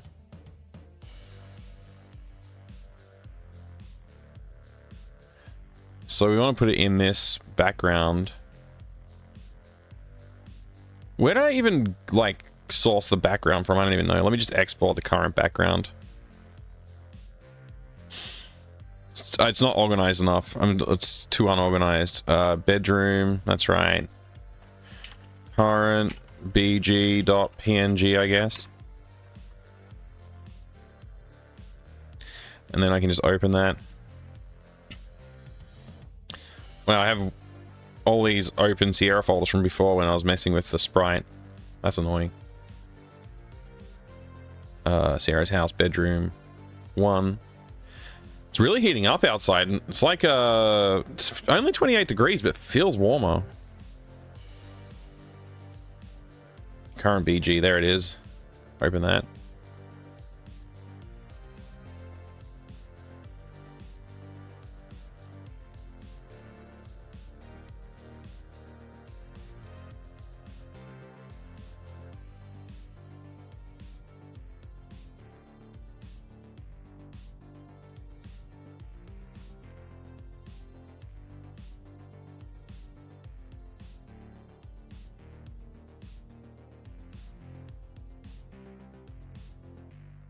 Seems about right.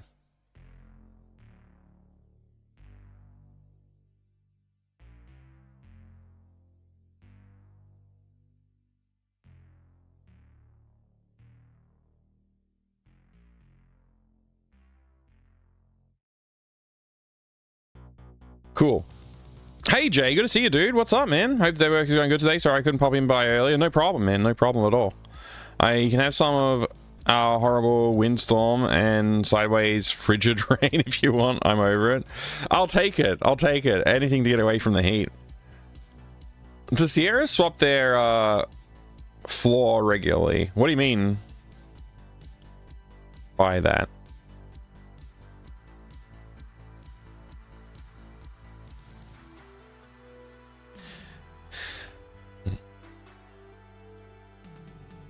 Oh, did you say sweep? Did Did you say sweep and I read swap? I did. Okay. That was my mistake. Oh, yeah. The floor is too clean. I agree. The floor's too clean.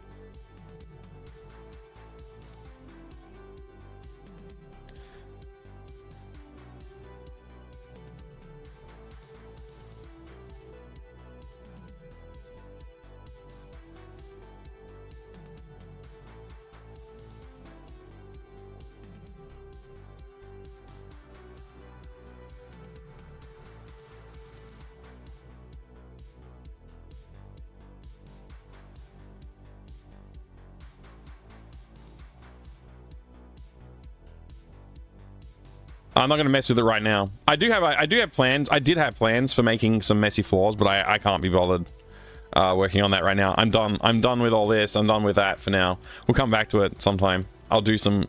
I would like to have some like splotches of like dirt and grime. So like, you know, maybe some splashes on the wall from like something that he dropped at some point. You know, stuff like that.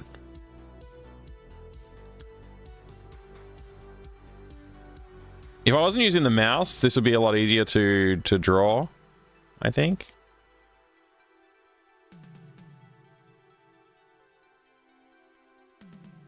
But like, imagine he's dropped something in the corner. Like, you think of that as like a slightly refined splatter pattern. I think it would work. Something like that.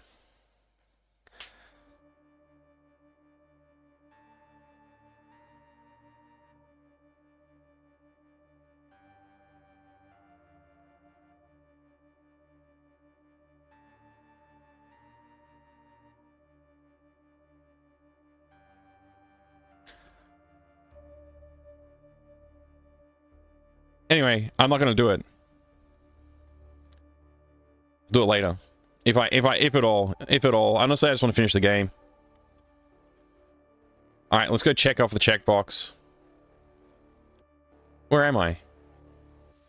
How come I'm all the way up here?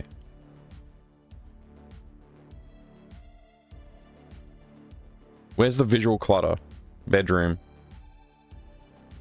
Bedroom, add more visual clutter, done. Dialogue for using items and solving puzzles. I have to rework that. That's sound. We're going to leave sound stuff until later. You know what? You know what else I'm going to do with sound? I'm going to change the color of the text to like a blue color. Bam. Anything with sound effects, I'm changing to a blue color so we can deal with it later when we do the sound pass. I'm not doing the sound pass right now. It's just not going to happen. How come it doesn't highlight the color that you already used?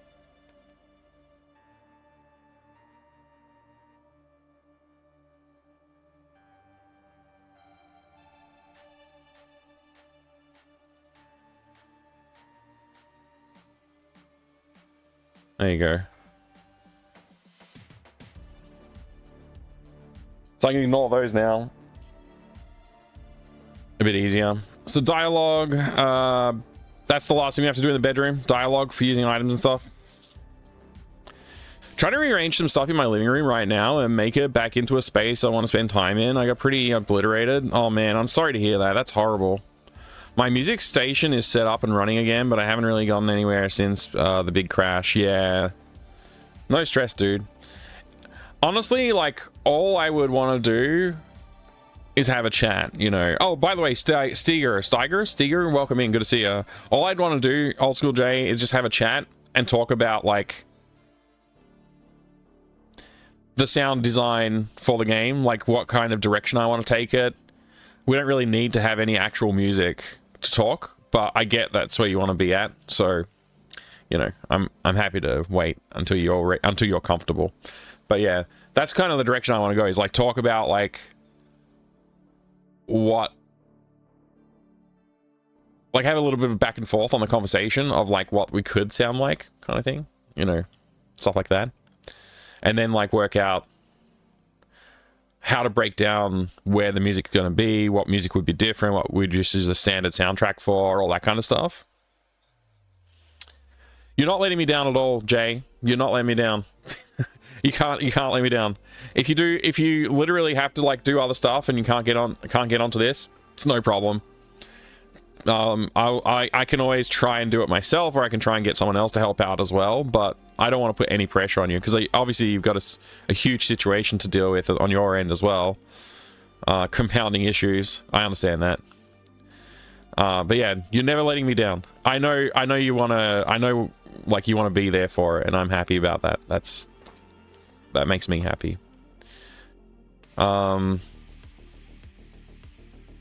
Conversation options is a problem. I need to work. This is mostly dialogue. We're down to dialogue, I think. This is all down to dialogue. If you want to jump in and talk about music, I'd love to, but only if you're up for it, man. What time is it for you, by the way? Are you feeling up for it? If you're up for it, I'm down for it. If you're up, I'm down.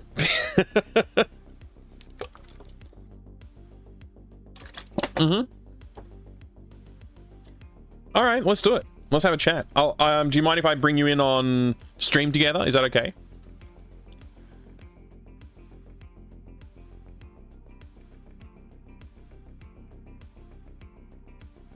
We can do Discord if you want. Yeah, we could do Discord. That could work. Do you want to be just voice, just a floating voice, or do you want to have your face on? It's fine if it's just voice. It's probably easier, in fact.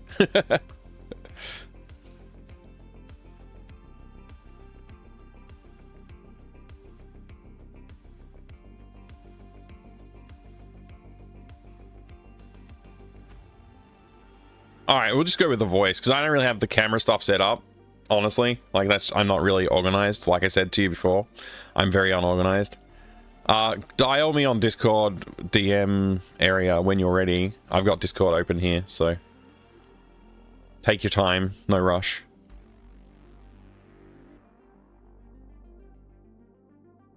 Hair is soaking wet? Yeah, no problem, no problem. All right, so let's see. We can't do that yet. It's really just down to dialogue. Let's just take a look at what dialogue we do have in place for this room. Are we on hotspot mode? We got to make hotspots visible then.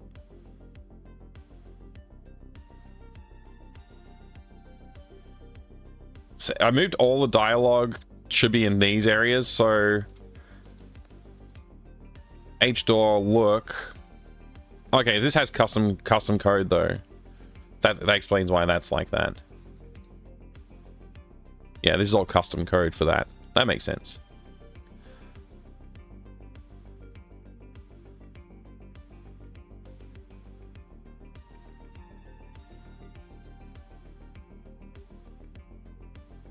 Lord Spacehead shall not be moved. Grab some headphones, be 1 minute. Yeah, no problem. No problem.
Okay. I think that's all the hotspots.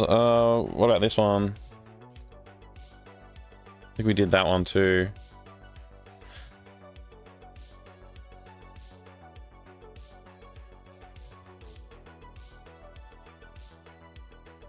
I sometimes store things under here like sandwiches and dirty laundry. What does this say?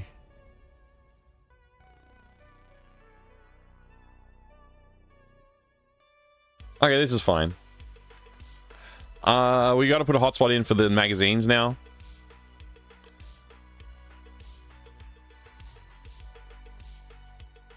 guess I'm fully zoomed in.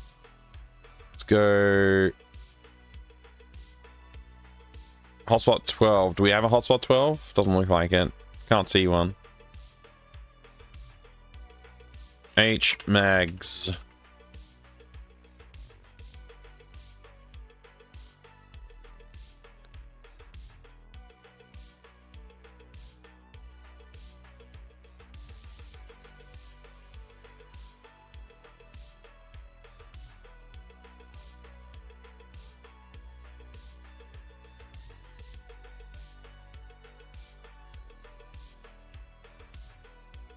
Oops. If I could zoom in slightly more, make this like a little bit easier.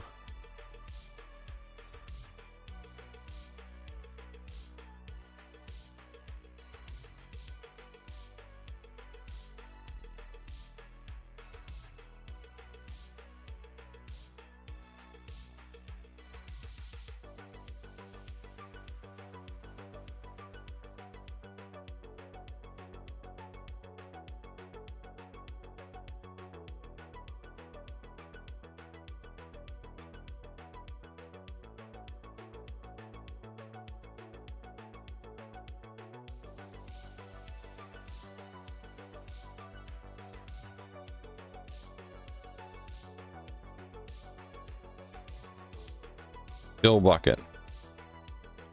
You did it.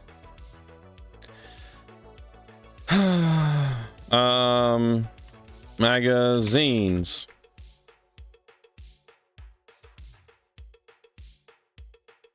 Some of my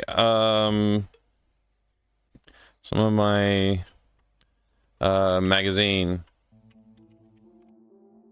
collection. I read all the best conspiracy and paranormal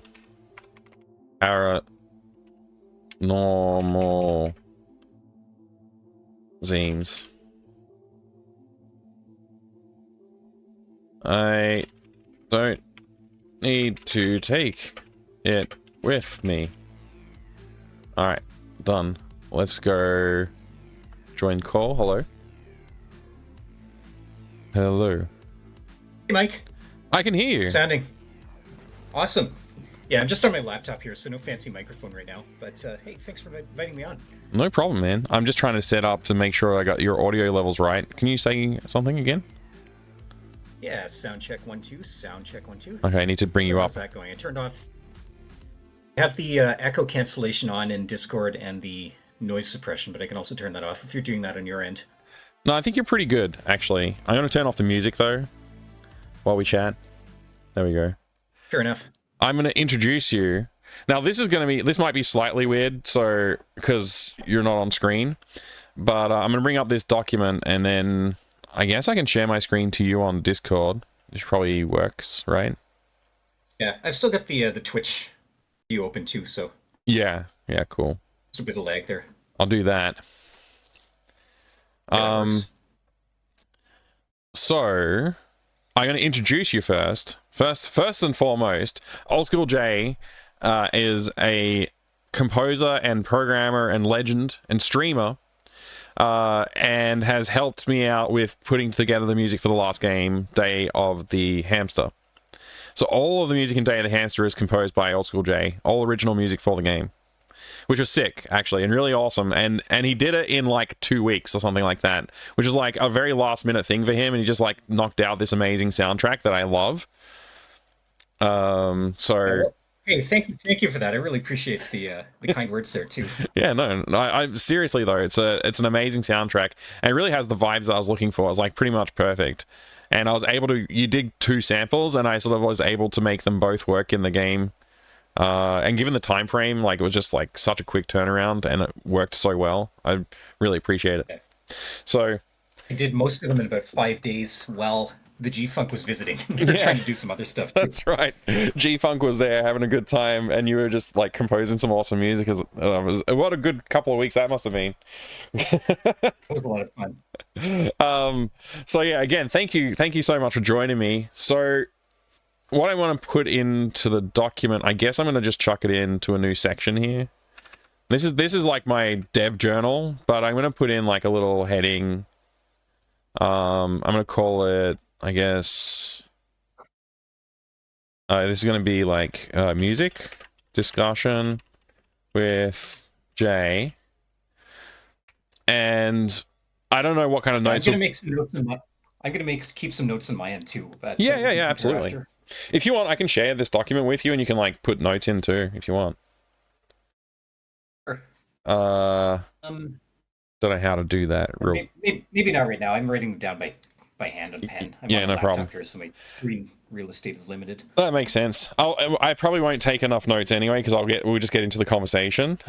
But this is something I've been wanting to do for a while, is like have a live conversation with somebody who's like, because you've got a background in like software development, you've made some games, you also got like your composition, like musical background as well. So being able to talk to someone who understands games and music the way you do is a really special thing. And I think that people who watch this as a VOD later on down the road, this is going to be like hopefully a highly valuable thing to help people understand what it's like to talk with a composer and work with a composer on a game.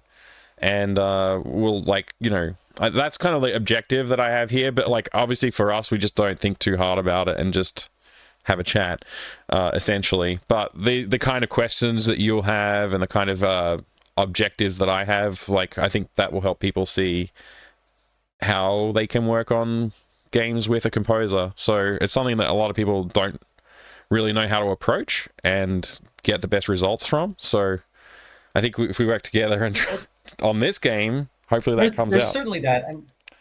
There's certainly that. I'm going to say that like every single interaction is going to be different. There's no like real standardized way of doing this, you know.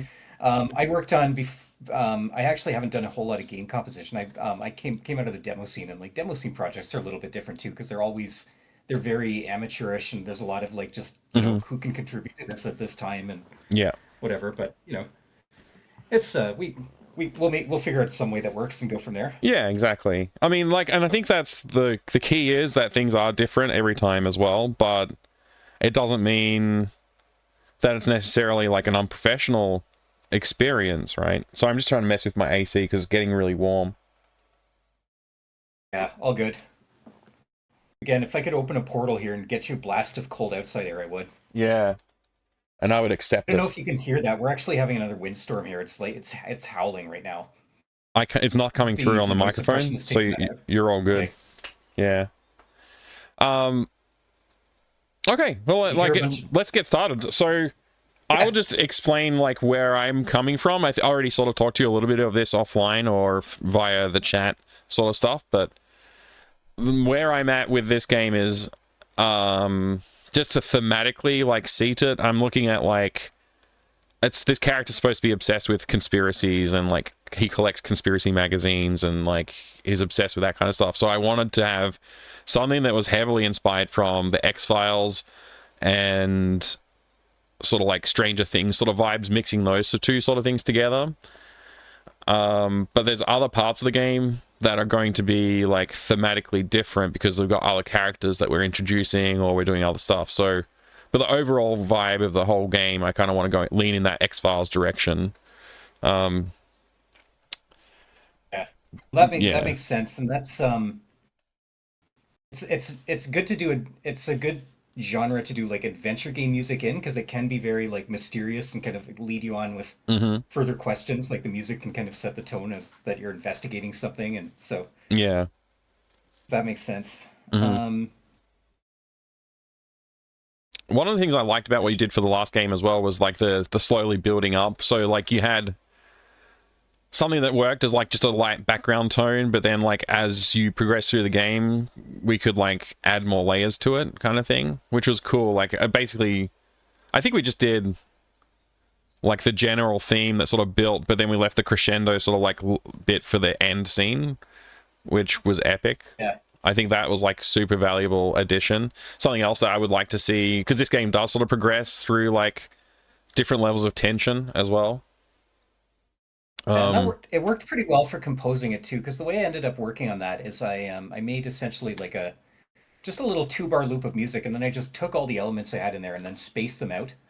You know, so like if I'm writing an actual song to release, then I tend to throw everything at the listener like right away. First, the first 5 seconds of music has everything in it. So I took Yeah. all that I would normally do and just spaced it out and made it really like light. Like there's usually only two or three instruments going at once, Hmm. playing little bits and pieces of the melodies.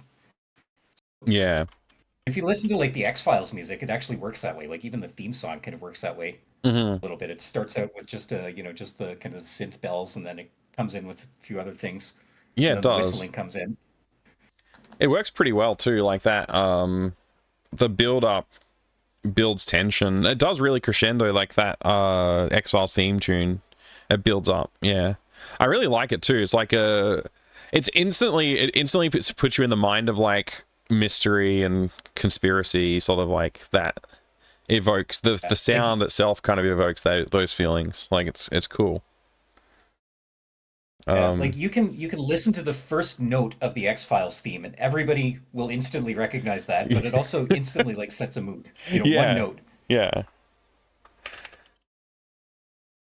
That's So kind of that's I was working on this the same way before everything kind of went went sideways over here. yeah. I had a little bit of a demo for that ready. Unfortunately, I didn't. I wish I'd rendered everything out to Wave at some point. I was falling into the trap of like, oh, I should flesh this out a little more before I Right. render out a Wave and send Mike a demo and stuff. Yeah. Um, all of my work there is recoverable. It's just a matter of getting my I was working in Ableton Live, Uh-huh. and I kind of want to containerize my workflow a little bit into something that's a bit more portable, so I can check it on my laptop too. Yeah. So I'm looking at switching over to Renoise again, Okay. something like that. So Ableton's not But like a I can portable. redo what I had there. Yeah. Yeah. Okay. The problem with Ableton is it has to be installed as at a system level install on a per user basis and activated and whatever, and then I have to Uh-huh. set Munt up for that Yeah. as a system device, and it was just kind of a little bit of a pain in the ass. So Do you know if Munt has what the? what happened? Sorry, I just had a random technical question. do Yeah, you go ahead. do you know if Munt has the ability to like upload samples the way you could on, like, some people use that feature on the MT32 to like change the way it works for certain things. Is that like a thing you can do It, in Munt as well? I'm not sure about uploading samples. It responds to sysx commands, and you can do stuff like you can remap or Oh, redefine instruments in Munt. maybe it was redefining instruments that they were doing then. Yeah.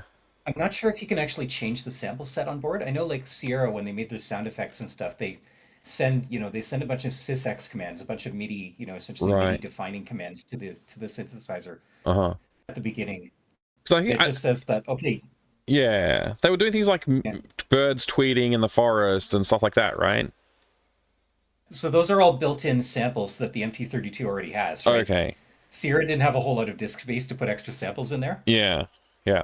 Um, the way the MT works, I don't know if you know this, but maybe for the benefit of the viewers here, the way the MT32 works is it's a combination of like every instrument is a combination of several different. They're called partials, which are essentially either samples or like a little synthesized waveform to to build up the attack and stuff, or the decay of the instrument. Right. So it'll use like a sharp little sample and maybe layer a few of those for in as a as the attack of the instrument, and then the decay of the instrument will be run on the synthesizer engine essentially, and essentially be like a Hmm. a pseudo analog synthesis. It's a really weird and strange way of doing synthesis, but it made sense in the 80s when like sample space in ROM was really limited. Right. So Sierra did with their stuff is they just kind of they took all the little bits and pieces that are already in memory, like all the little Hmm. short samples and stuff, and they were just like, okay, let's see what we can make with that. Oh, okay. So Munt can certainly do that. You can send Munt sysx commands and define a whole bunch of instruments and whatever, and they'll sound more or less the same on original hardware. Hmm.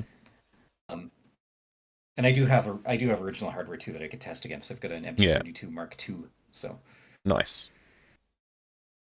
That's awesome. it's just, yeah, it's just a matter of that tends to balloon the amount of Yeah. time that that composition takes, because then suddenly you're playing with like every aspect of the synthesis, and you're losing the you're losing the benefit of just using a preset like canned set of sounds. But you know, there's a balance in there you can find too. Yeah.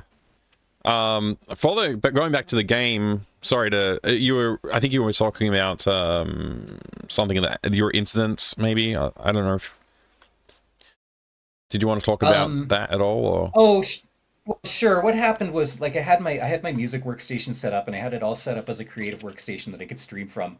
And I started getting increasingly frequent video driver crashes, and then so in the process of fixing that, I ended up doing just a lot of like rebooting to safe mode, using display driver uninstaller, blah blah blah, and somehow oh, managed okay. to hose out an entire Windows install to the point where I couldn't recover it.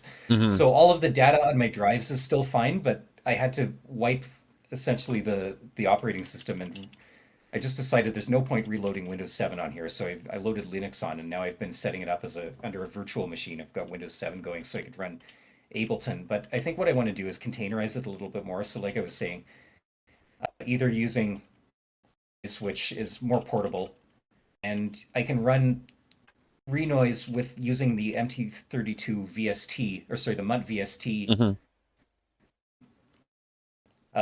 driver that Falcosoft made of Falcosoft's MIDI player, which will let me Oh, essentially just drag it around to a system, drag it around to my laptop or something without having to that's awesome. reinstall everything. Yeah. Yeah, that's really Or cool. I've got my old, yeah, that'll be huge too. Or I've got my I've got my old install that I had set up with DOSBox with MT32 support and Impulse Tracker set up with an MT32 template. I managed to dig that up. You just work in A little bit jank, DOSBox it to works. compose the game. That's hilarious. Is that like I mean, surely you want to use something with modern features though, right? I do want to use something modern, but I used to compose that way. I made a few songs that way. I Yeah. made Mode 0x13 and Oh wow. Voyager Sequencer plus Gold, and I made a couple things like Penultimate Mechaform Oh, that's and awesome. Laser Face and MT32 under Impulse Tracker. So Mm-hmm. it Mm-hmm. works. It's a last resort. I was kind of Yeah. getting away from working that way, but Yeah. Modern tools have modern advantages, hopefully. yeah, exactly. Yeah. Well, better copy and paste is the big thing. So Uh-huh. just being able to like move sections of the song around arbitrarily rather than having to like refactor the whole song if I want to Mm. change one thing. Oh, I bet it Kind also of has huge. good undo levels as well. You can really undo a lot more. Control Z. Exactly. Exactly. The modern comfort of Control Zing. Which actually, just as an aside, that's something I was complaining about in AGS like maybe last week or the week before, is like, why can't you undo like literally everything in AGS? It's ridiculous. Like the entire memory of the program is like 50 or 60 megabytes. I think it's like 40 actually. So like, even if you just took an entire memory dump of the entire program and just dumped that every time you were doing something, A, memory's fast enough to keep up with that, and B, you could just Control Z and go through it. You wouldn't, like, your entire session's probably like a couple of gigabytes at most at that point, and it's like, my system has 64 gigabytes of memory. Yeah. Anyway, that's an aside complaint. Nothing to do with music, but anyway. You can see I've been putting some notes down here about, like, bits of the game and the way I was thinking about it. I haven't got a title screen yet either, by the way. I haven't done any kind of like intro cinematic, and I don't know if that's going to be something we're going to do. Yeah. Well, the intro for I guess sorry, you meant the game intro. I was just looking at introduction for Rip and Tear. Yeah. No, I Um, mean the whole game That's intro. actually what I got the furthest along on. And again, I wish I had a sample that I Right. could play back right now. That was just poor planning on my part. No, it's all right. I literally cornered you and said if you're up for it, we can have a chat, but no pressure, and you're up for it, so that's good. But yeah, that's cool. So you've done some work on this already. This like E1M1 inspired sort of Doom-ish music. Yeah. Well, what I have on that is sort of how do you describe this? You know how in the start of a rock song, like the drummer will tap their sticks together to set the tempo, Uh-huh. like in the more cowbell sketch, you know. Yeah. So I've got that, and then I've got like as the maybe it needs more of an intro than that, but then Mm-hmm. the Rip and Tear comes on screen and the guitars start and whatever, and that's about as far as I got, unfortunately. It sounds pretty sick But though. I can't wait to see what happens with that one. so I've The, got a little bass guitar going like da-dung, da-dung, da-dung, da. It was a little oh, more perfect. inspired by Running from Evil from Doom 2 than E1M1 at Doomsgate, but I kind of like that, E1M1's like my the main guitar start. like when I think of Doom, I think of E1M1. What was the second one called again? The Doom 2 music. I want to hear it. Running from Evil by Bobby Prince. You'll know it immediately. It's the one that goes dong dong dong dong dong dong dong dong dong dong. Let's hear it. You might not be able to hear this, but I can hear it.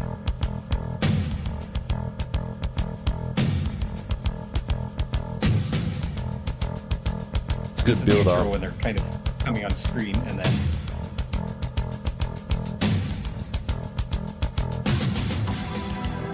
Oh yeah. everything kicks in as as their names pop on. Yeah.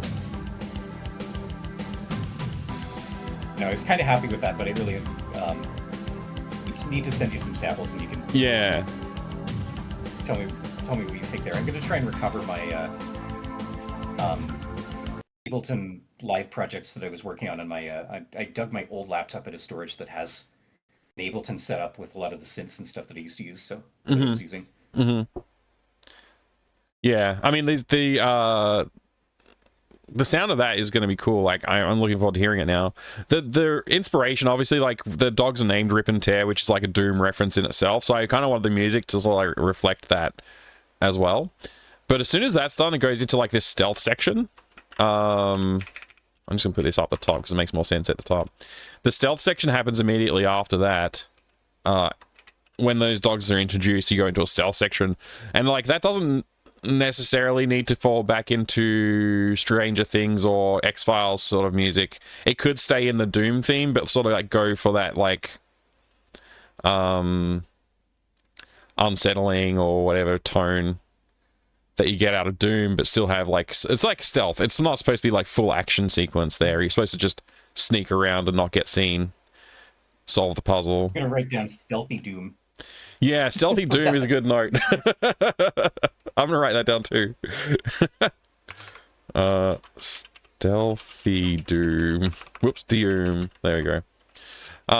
Yeah. And the other like. So are you thinking there of having like 30 seconds of introducing the characters and then it just automatically goes into stealth section, or are we going to be like waiting for some user input while the big introduction is playing, and then so the intro animation is like only 28 frames long, and we're running at like 5 frames a second or so, I think it is. I think we're running at 150 or 200 milliseconds per frame, so it's like 5 frames a second.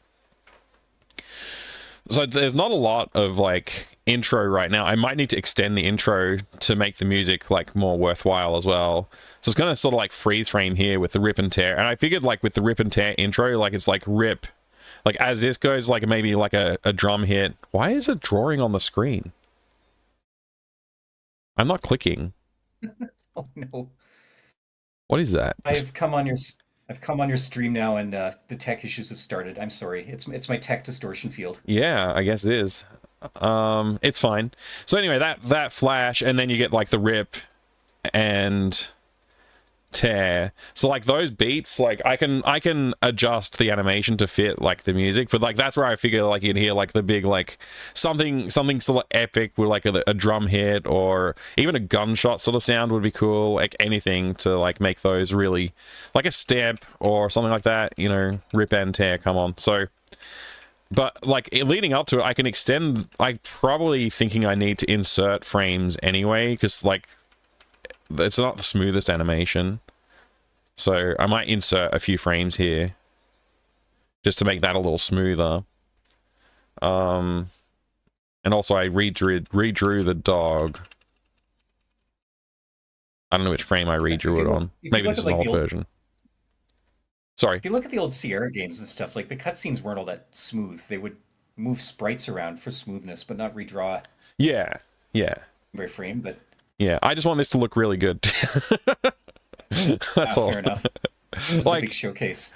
Yeah, I mean, like the other animations, like even though they're not necessarily high frame counts, I do try and like keep them feeling fairly smooth. So like this is a fairly smooth feeling animation, even though it's like got very limited frames.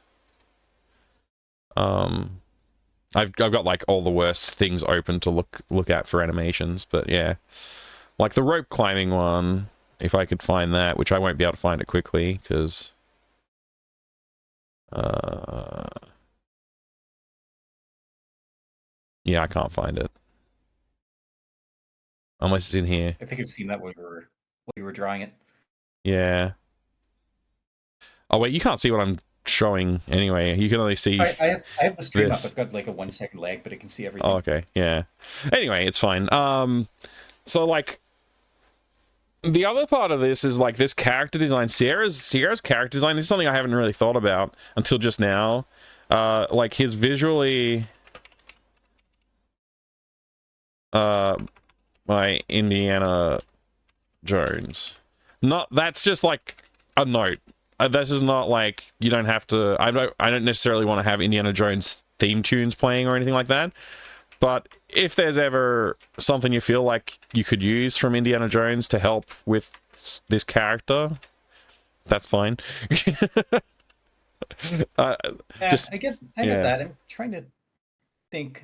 Like we don't want to go, kind of full John Williams orchestral there, but we can certainly take a little bit of theming from that and put that into our more synthy music, if that makes sense. Yeah.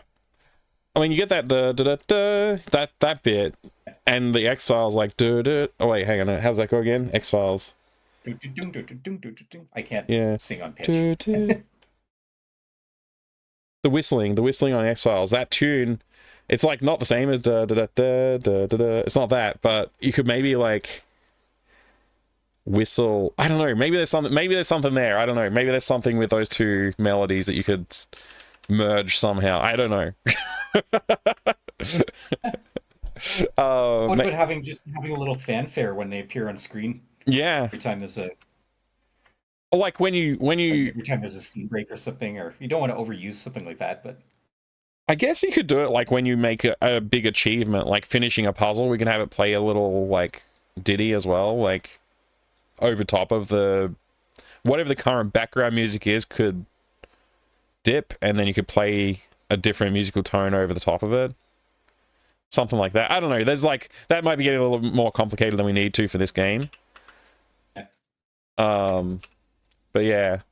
The other thing that we haven't really talked at all about yet is that there's this chiptune classic arcade section, which basically you're holding the Game Boy and playing a game.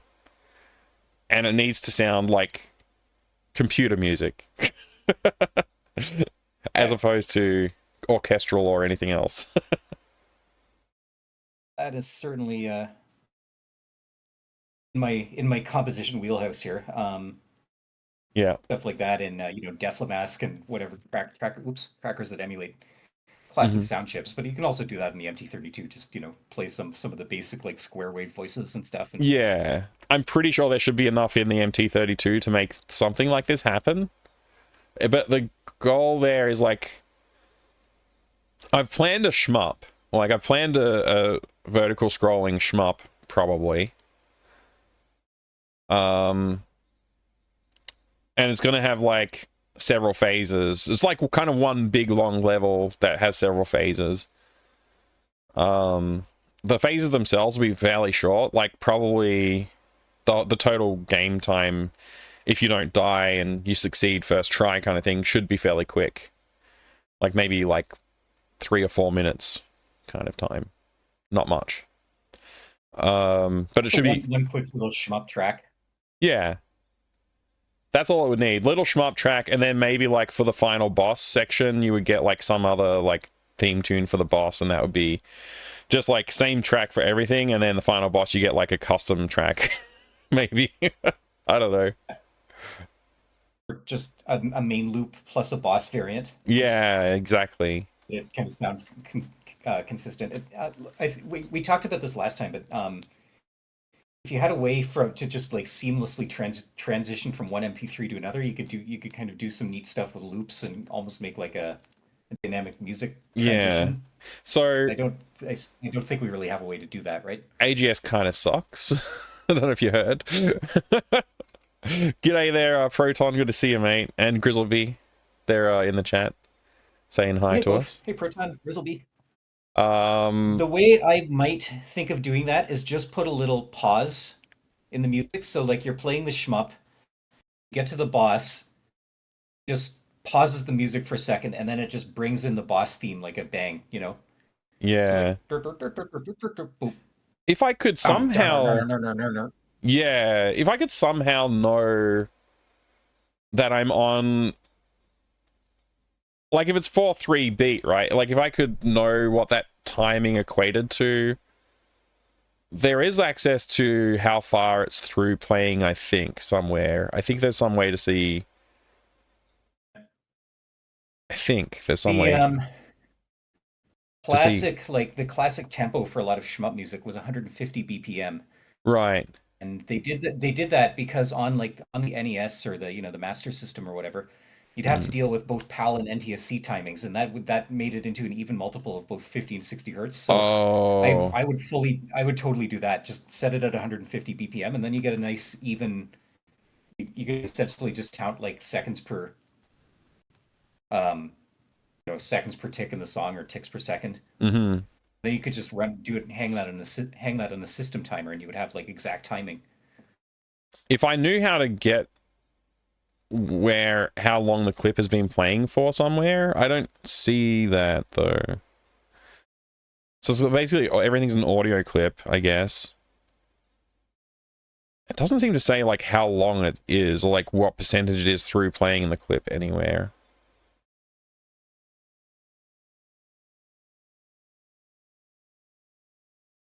You were mentioning wanting to write your own engine before. Yeah. I wonder if you could hook like a tracker music system in or something, or a MIDI music system in. I might have to at some point. For this game. Yeah, at some point I think I might have to do something about it. I don't know. So yeah, I guess the best thing we can do is just fade out and then stop for a second and then play the next one. That's what you said, right? So like basically stop the old track, wait half a second, and then play the new track. Yeah. I wouldn't even say half a second. Wait like one beat, like just okay, bump, and then the new track slams in. Yeah. All right. Just or we just see how it sounds with a crossfade or. Yeah, I mean, keep it short. Crossfade. If I don't know, if I just like, yeah, just stop wait, like, what would that be, like 100 milliseconds maybe for a beat? Yeah, somewhere in there. What how the actual numbers work out, but if you're at like 120 BPM, then we can work that out. One beat is like 100 milliseconds or something. Yeah. 60 divided by 120. Yeah. It's not MIDI that we're working with. We're working with MP3's Proton. So, yeah, what is it? 60 divided by 120. It's 0.5. Is that right? Yeah, I can send you my timing chart. No, that's not the right way to do it. I'm just trying to remember. Okay. I have a timing chart that I worked out a while ago for just exact beat lengths at whatever tempo you want. I mostly use it for tuning compressors. Yeah.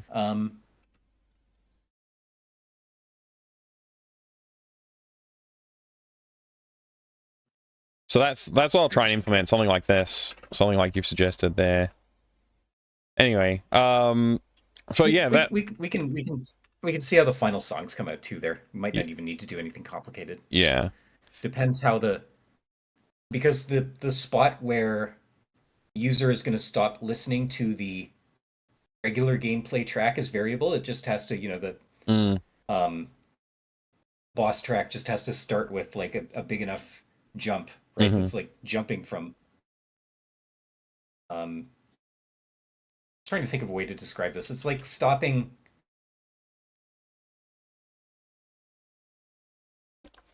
Yeah, words are escaping me. But you want the start of the boss track to have just enough oomph in it that it kind of pushes out of the way whatever was happening in the previous track. Yeah, it just stomps all over it. Yeah, that makes sense. So it just like instantly hits that big sound, and then you just move on, like overtakes everything else. Yeah, exactly. Okay. So, like, going back through all of what we've talked about so far, I think just looking at this, we've got break it down into sections here. So if we've got any notes to add, but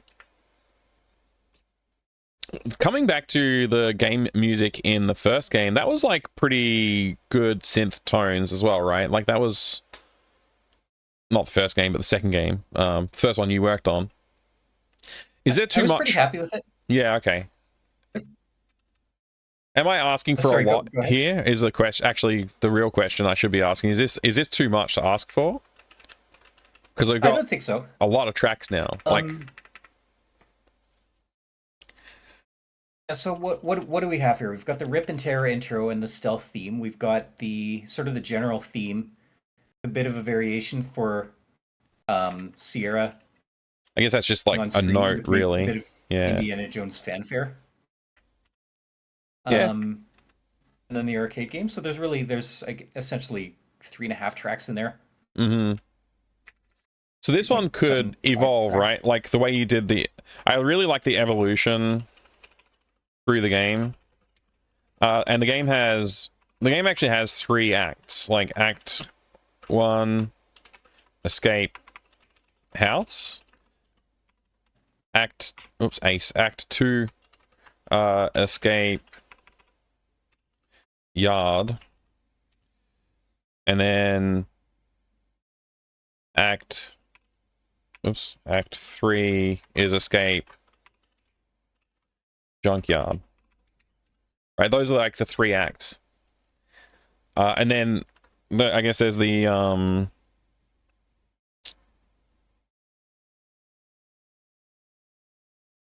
epilogue, which I don't know how to spell, so I'm just gonna say epilogue. There you go. And that is like epilogue. Yeah, epilogue. This is like the outro, basically. So this is like, I'm going to redraw. So the last 2 games, I just reused the outro backgrounds and like whatever. And I just drew the other character into it for the second one. For this one, I want to redraw them entirely. So they look better, and also I can tell a slightly different story. And this is going to have, basically have like, I'll just say facility for now. Like a power plant or something like that. Loom over the horizon. This will be parallax. Reveal. However you spell parallax, got 2 L's in apparently. Two L's, I think. Yeah. And then that's going to be the parallax reveal, which will happens after the mansion on the right is more visible. So like, I don't know if you remember the end of the last game, but like it ends and you sort of like, it does this sort of like parallax effect where it's like you can with the big mountain that looms up. Yeah, exactly. And on the right, like that, we have that mansion, and then so what's basically, it's going to do that. It'll look a bit nice because I'm going to redraw it, and it's going to like scroll a little further this time, and you'll be able to see further in the distance is the facility that they're actually going to. So like, it's a little bit of a fake out from the last 2 games of like, maybe they're going to the mansion. No, actually, they're going over here to this facility. Yeah, that's the plan. The act. So given that information, I don't know if that changes. Like, I liked that from in Day of the Hamster. I liked that music, the way you did the music for that, the build up. So if you were thinking about, so this doesn't. I was thinking this way. It doesn't change the way I'm going to approach it, but it is helpful to have all that laid out right there. Yeah. So now I know, like, this track is going to be the bulk of the work, because it's going to have multiple different like themes and sections going on in it. What that'll let me do is maybe base the stealth theme after Rip and Tear's introduction on some of the motifs that I set here, and even the arcade game, like even just reusing a bit of a theme there. Yeah. Just in a different instrumentation, different style. Like, oh, hey, suddenly here's the chiptune variant, but hey, suddenly there's a callback to, Junkyard theme or whatever. Or Mm-hmm. Imagining this is going to end up with one big track that has a bunch of different variations, a bunch of different motifs and stuff that carries us through Act 1, Act 2, Act 3, the epilogue. And then the other two tracks are kind of they're related to that, but they're not the same. They'll be a Yeah. lot shorter and a lot more concise as well with less parts and basically just get the point across and done. Does that make sense to you? How I'm describing it? Yeah, I think so. Like, yeah, it makes sense. I think I don't want to make it too much work for you is like my main concern. Like, so you basically can just say like take all this into account and then just do one track and I'll still be happy basically. But like this is like I guess Well, I wanted to do a lot of work on here. Like I wanted to really put a pile of effort into this. I've just been getting slammed with other stuff. yeah, I understand. Um, Yeah, I've had a bit of a slam this year as there's a well. lot going on here. Yeah. Sorry. It all depends, of course, on timing too. I know you were kind of hoping to release during this month. Or... I have no release date. There's no release date. I've still got to get voice acting done. I've still got to finish the game. I've got to like make an entire shmup. So, basically there's like a lot of work to do. So there's no rush on your end at the moment. Yeah, well, that's the thing with game design too, right? You're always trying to find the balance between polishing it and getting it out the door so people can play it. Mm-hmm. Mm-hmm. But I mean, if everything goes well here, and I don't have another like crippling catastrophe and whatever, I imagine that I could get, at least get you some demo tracks in the very near future, and maybe like a month would be a very reasonable time frame for Okay. finishing this stuff for me. It's just dependent on. So I should mention that I'm traveling a little bit at the end of the month too, so I'm leaving to visit my parents on the 27th. But that's one of the reasons why I am trying to set this up on a laptop that I can also take with me. So yeah, awesome. Well, I mean, like, yeah, don't let this get in the way of like living your life and having good time with your family and that. But I just now that I don't know, it's a commitment that I want to honor and I want to take seriously. So. Mm-hmm. Well, if with that in mind, I will say time frame for me wanting to finish this game is probably looking at like end of January, end of February sort of period. Somewhere between those dates is where I would love to get the game actually out there. But if I don't hit those goals, I don't care. Like, yeah. And it's a workable time frame for for this kind of project. Yeah. In terms of music and stuff, if I were doing like fully mixed and fully mastered, Mm-hmm. pristine synthwave music that could easily like go out on an album somewhere, it would take a little longer. But Yeah. this doing not that I'm not trying to master it well and mix it well, but No.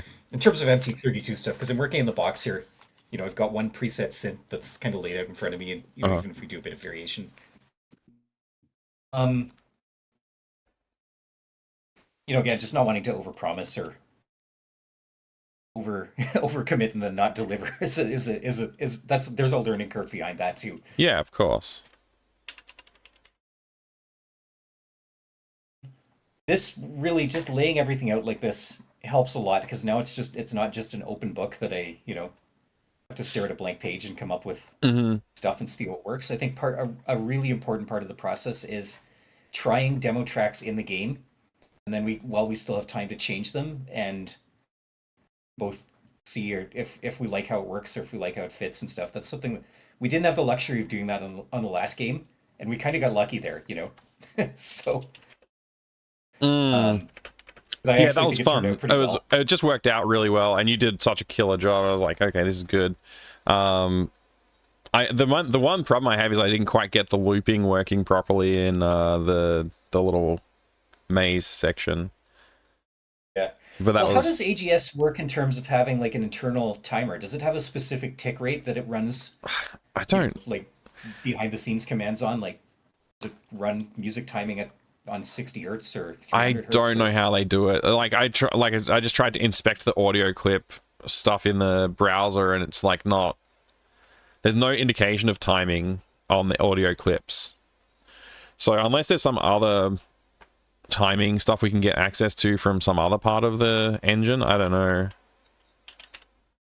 There's also the cheater way to do that, where you balloon out the audio clip you render each section of the song out as a different audio clip, but then you balloon them and render like 10 loops in there. Yeah. That increases the file size, obviously, but it does make the one or two seamless loops that the player would hear before they move on to a different room or something a lot less intrusive. I didn't think it worked badly at all in Day of the Hamster. Yeah, it's mostly good. Like I was listening for that, and I didn't really. I heard the loops, or I heard where the transitions were. Yeah.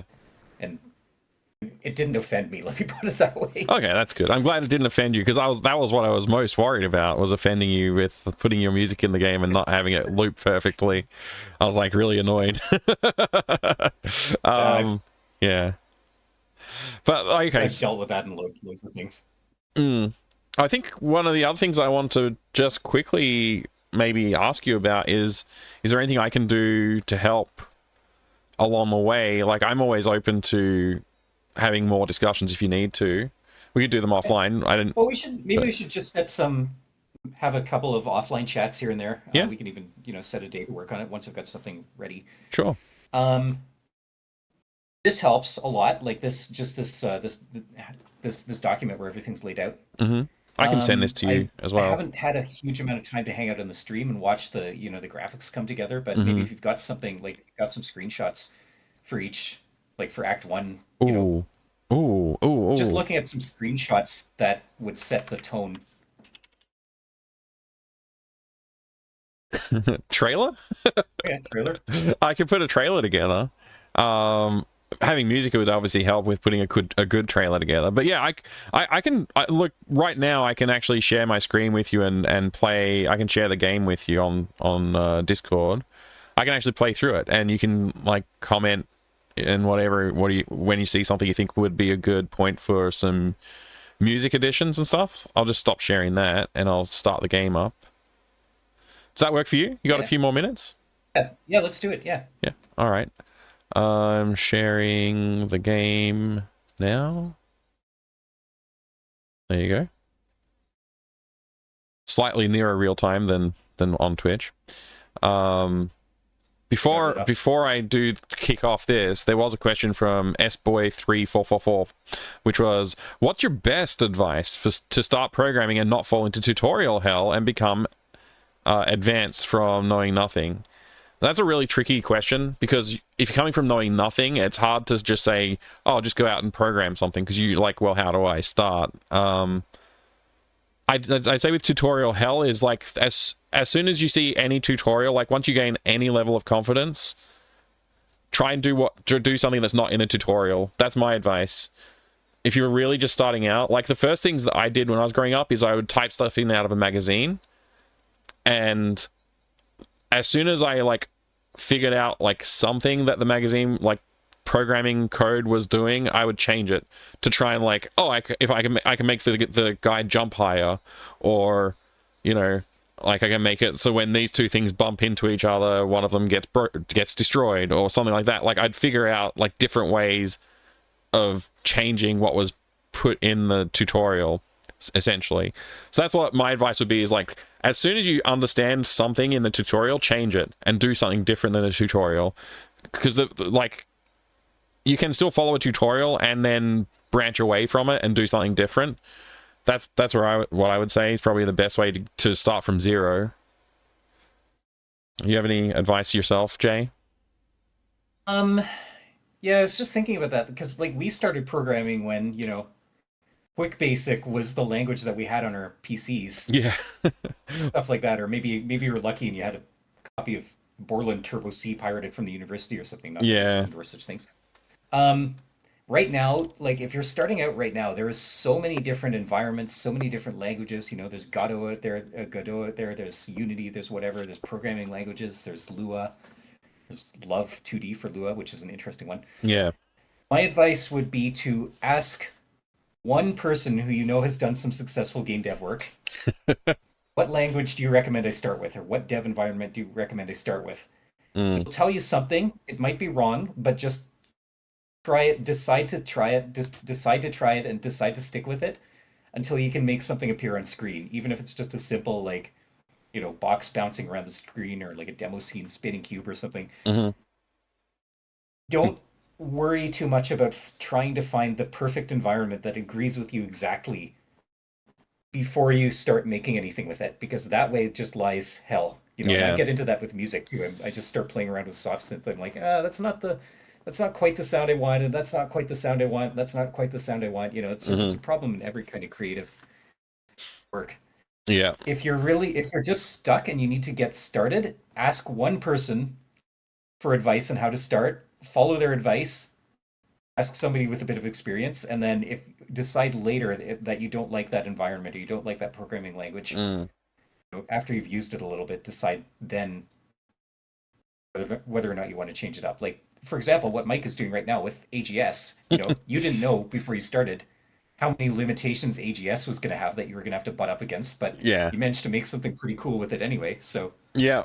you know, And I'm learning more about it, and it's still frustrating, and I'd like to make my own engine, but I just know that the time cost is like extremely high, and if I want to finish these games quickly, making my own engine is not the way to do it.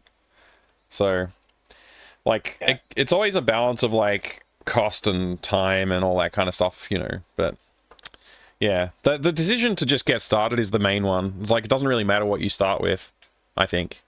I mean, obviously, it's like, probably don't start trying to program assembly for a 286, because that's a bad step forward. You're not going to, like, make a modern game doing that. But, I mean, go start using Unity or Godot or Raylib or something, and just, like, work from there. It's good advice is just to stick with one thing and try and get it working. It's the best way to go forward. All right. I don't know. What if you're just playing tuning stands games on itch and you want to make that? Oh, Then I'd I say mean, then do 286 what... assembly is relevant. Yeah, do that, I guess. No, now I'm just being a butt. Don't listen to me. Yeah. There goes my ASM dreams, Adrian. Oh. All right, you ready? I'm going to play through everything that the game has to offer so far, which is basically all of Act 1 and 2 except for the mini game, I think. All right. So just feel free to comment along the way here. Like, obviously, people got to be solving puzzles, so they're not going to know how to do everything like I do. But yeah. So this needs some very light, like, exploring the space music here. Yeah. So one thing that's probably, a few things, like, I would say, story beats that are available in this room is, like, you've got some, like, these are sort of like conspiracy magazines, so you'll learn a little bit about him being into conspiracies, I guess. And, like, if you look at some of the stuff, it's like there's like some like, oh, this is an alien, yada yada. They got the UFO up here, so there's like a few things going on. But if you try and go out the door here, you're not going to be able to go out the door. That's the story beat number one, I would say. Is like, oh, I'm locked in, now I have to figure out a way to get out of here. So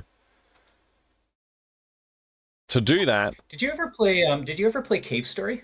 I did. I'm a big fan of the music design in Cave Story because it starts you out literally in a cave. Yeah.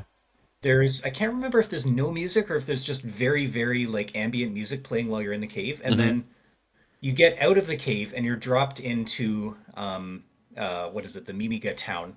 And suddenly the home music plays and suddenly like it just opens up and you've got like this big world room or cavern that you can explore in multiple directions and the music opens up as well. It's like suddenly telling you, okay, you're out of the first room, you've beat the first story beat or the first tutorial section kind of, and now you can explore around. The music does a really good job of telling you, okay, now it is time to explore. It's just kind of my thought here, I guess. No, I like the idea. I like the idea of like taking, having things open up more as you open up the world. That makes sense. Yeah. So like this is the first, I guess if you wanted to have like a really muted version of the theme for this room, and then once you leave, you get the next, like, it opens up the theme tune as well. Or something. So I guess what I'm getting at is the music kind of tells you that it's time to explore. Like it tells you when you beat the first hurdle there. Right. Okay, yeah. Did I use the sandwich yet? No, I didn't. Okay, so solving this puzzle. Like a very like stirred and closed track while you're stuck in this room, and then as you get out of it, it just opens up. Yeah, that makes sense. So here's the first like set piece of the game, is when you exit this window. Oh wait, which I haven't done yet because I forgot about the other parts of the puzzles I have to do. A space donut? Yeah, that sounds good. I'd eat a space donut. So when you put this out the window, and then here's the first set piece of the game, set piece animation, which is this guy climbing out. So then there'll be some dialogue. This is a lot of this dialogue still placeholder. I need to like go and do a proper rewrite. But then you get like brought inside, so you still like technically it's not like if you escape, but then it like does like the record scratch almost of like, oh, you didn't, like if you have like a bit of you out. fanfare, but then it's like, oh, you got busted. I don't know, that could really help sell the comedy of the moment. I don't know if that makes sense to you, like if there's some way you could, I don't know. No, it does. I'm writing down right now, escape the room into big fake out. Yeah. So then we get another, I guess it's like not so much a set piece animation, but it is like a bit of a story beat where we get the robot was like activated when we left the room. Must have bumped it when I climbed out the window, so that's like activated it. There's your explanation. So we use this honey on the robot, and he gets stuck. And so now he's like, why have you done this? And then you get this piece where we take his batteries. And we get a little reference. Like Tears in the Rain. Yep. Little reference there. So now he's dead, basically, but we've got the batteries and we can use them in the remote, which if we try and use the remote on the TV before, it doesn't work. There's no battery. So we combine those and now we can use that. And we got a distraction moment. So we've swapped the names. If I try and leave now, we still have to actually convince Aunt Jenny that we're allowed to leave. We have to actually talk to her. So I want to make this like a little bit of a puzzle in the dialogue, which I've just left it very bare bones for now. But yeah, that's a plan, is to dialogue puzzle that. And it's not so much a puzzle as it is like find the right things to ask, I guess. It's like just dig through the tree of options until you find the right one, which isn't always very fun, but that's the plan. Yeah. I don't know. There's always a good dialogue tree, or always room for a good dialogue tree in a game like this. Yeah. So, I don't know if you're still working on this, but his sprite looked a little bit tiny when he went all the way up to the foreground.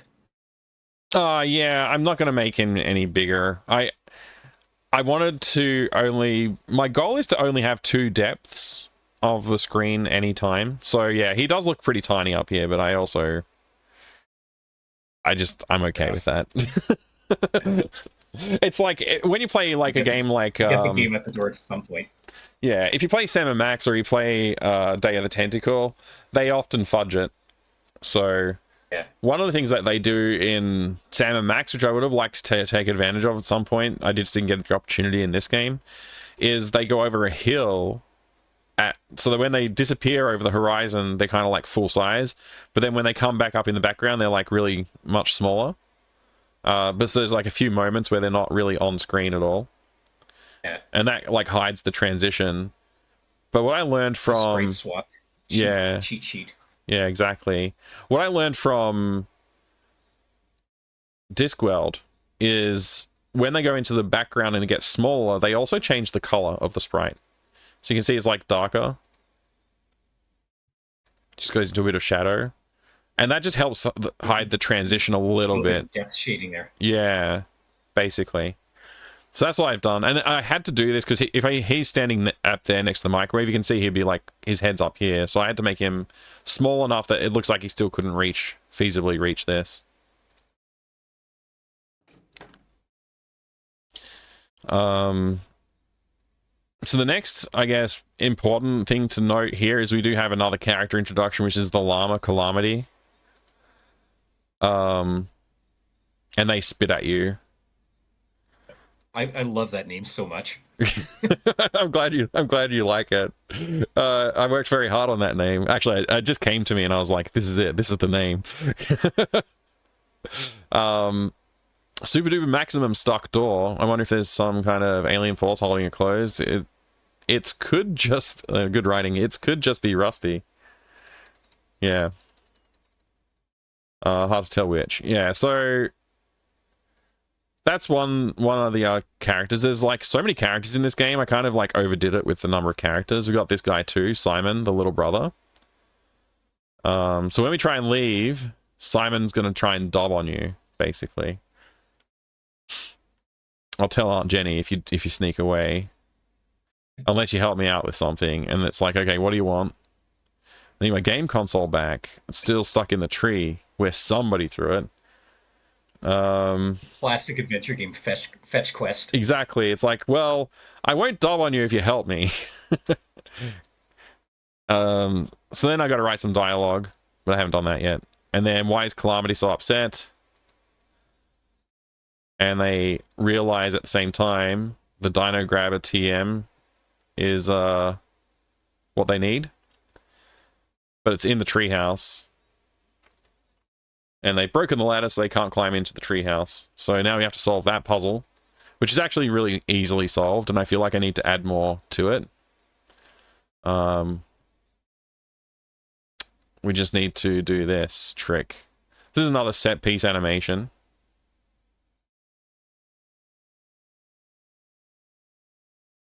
Where we tie the rope to Calamity, and then Calamity gets angry and pulls on the rope. And the door breaks. So the main character obviously won't appear over here. I just did that for the purpose of making sure the screen scrolled across. I would actually like to do a smooth scroll across from here to there with the character still standing there, but I haven't figured out how to do that yet. So this is going to be filled with... I've actually got an updated version of this background as well. So that's going to be filled with like cool adventure game references, basically. And now we've got basically everything we need. We've got this, this, this, and this. That's all we need to fix the ladder.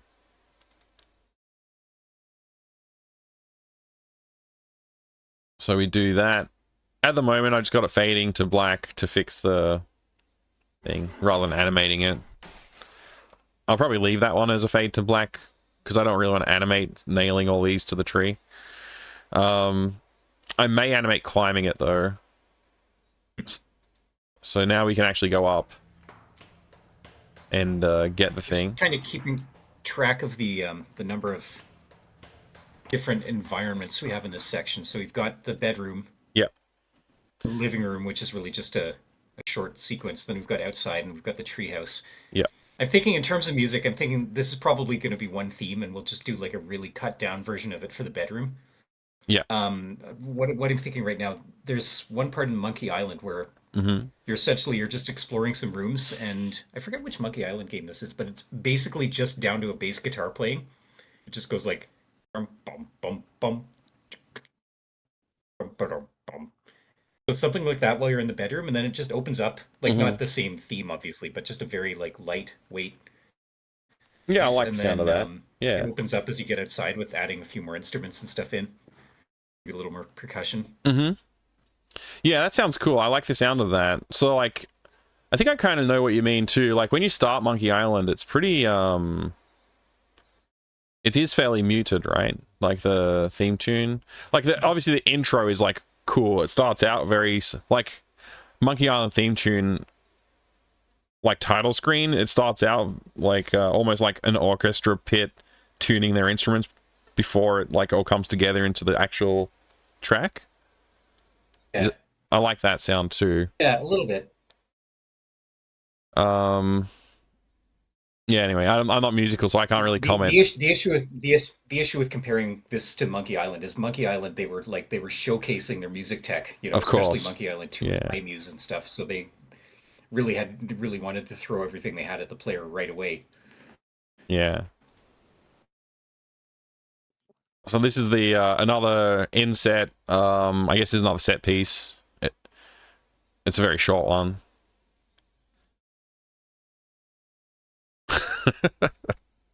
Um, I love that. it still makes me laugh, which is good. Okay, so there's that, and now Calamity is no longer upset, and we introduce the next character. So this is like we've already gone through. We've got our main character, Aunt Jenny, Calamity, the brother, and now the cat. So that's like a lot of characters already introduced here. There's the Game Boy stuck in the tree. Try and turn the tap on. It leaks, so we have to fix it. I need to add dialogue here. Obviously, it's not done. So to fix that, we need to go into the house. So back inside again, and there's this thing we couldn't reach, the duct tape. We can now get it.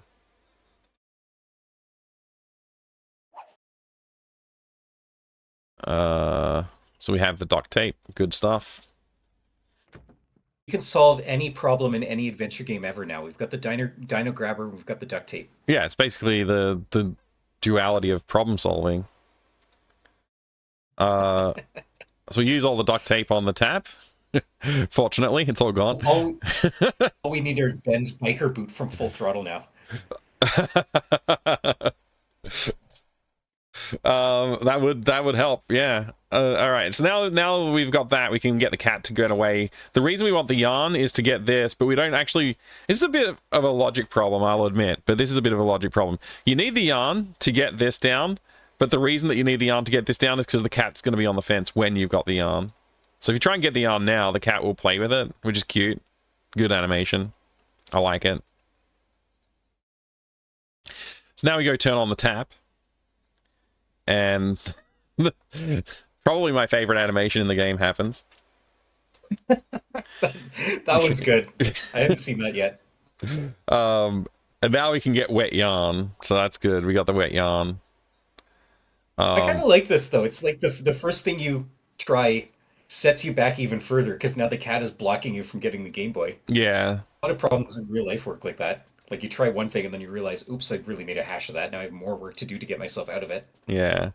I need to work on a few things here with like just making sure that like there's good responses for why I can't use the dino grabber and stuff like that as well. But like it's just slightly out of reach or something. Maybe I even animate him trying to grab it.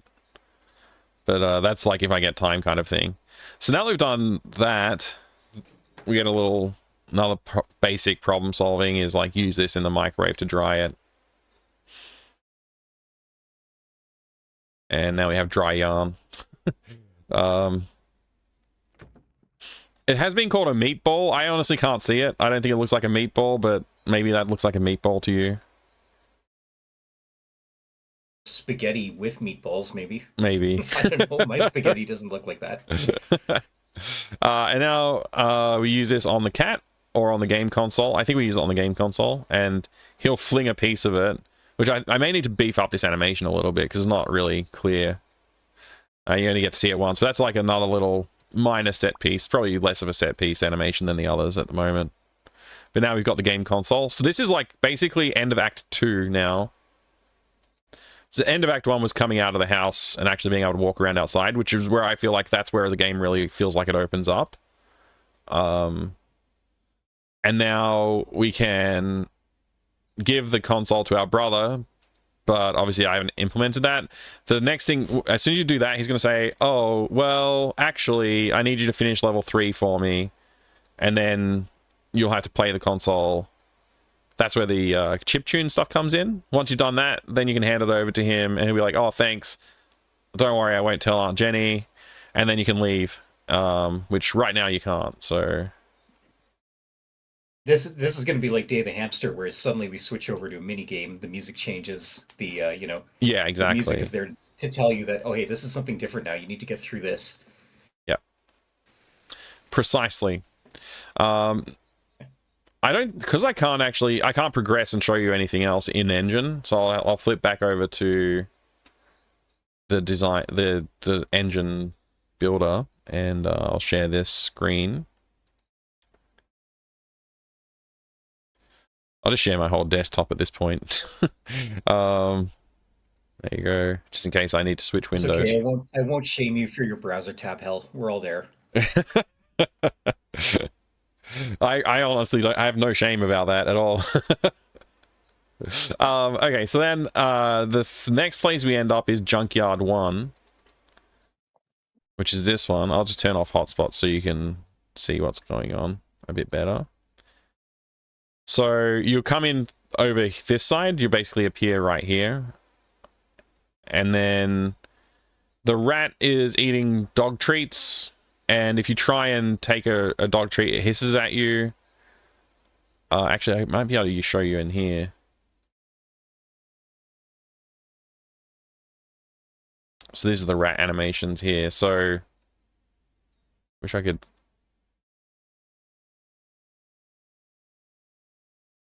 There you go. It's a little bit cut off, but you'll be able to get the impression.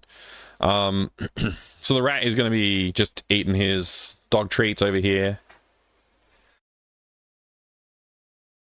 Oh, it's playing all of them. Where's the playback? Don't ignore tags. All right, yeah. So, yeah, he's eating his food. And then if the player walks over to try and take a treat, the rat will hiss at the player.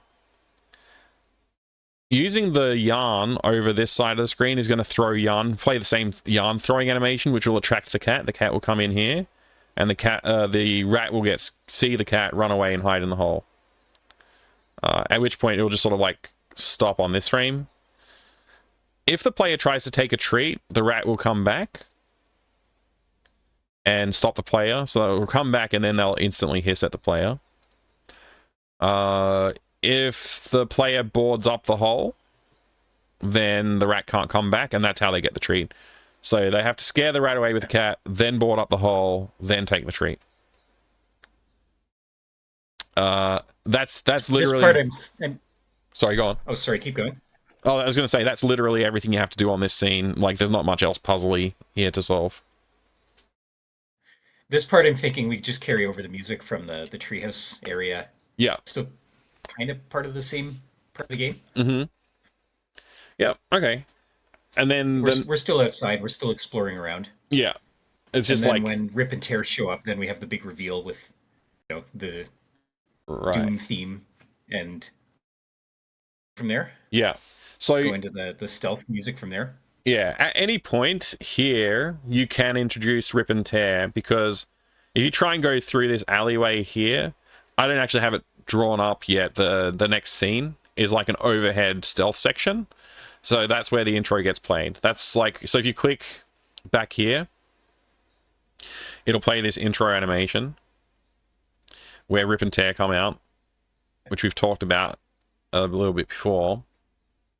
So they get introed, and then it'll go to an overhead view, which I haven't drawn anything for that yet. But it'll be an overhead view of the junkyard where you can sort of see... You've got to, like, navigate your way through that and avoid being caught by their patrol paths. And you use dog treats, and you use the plushie from the bedroom.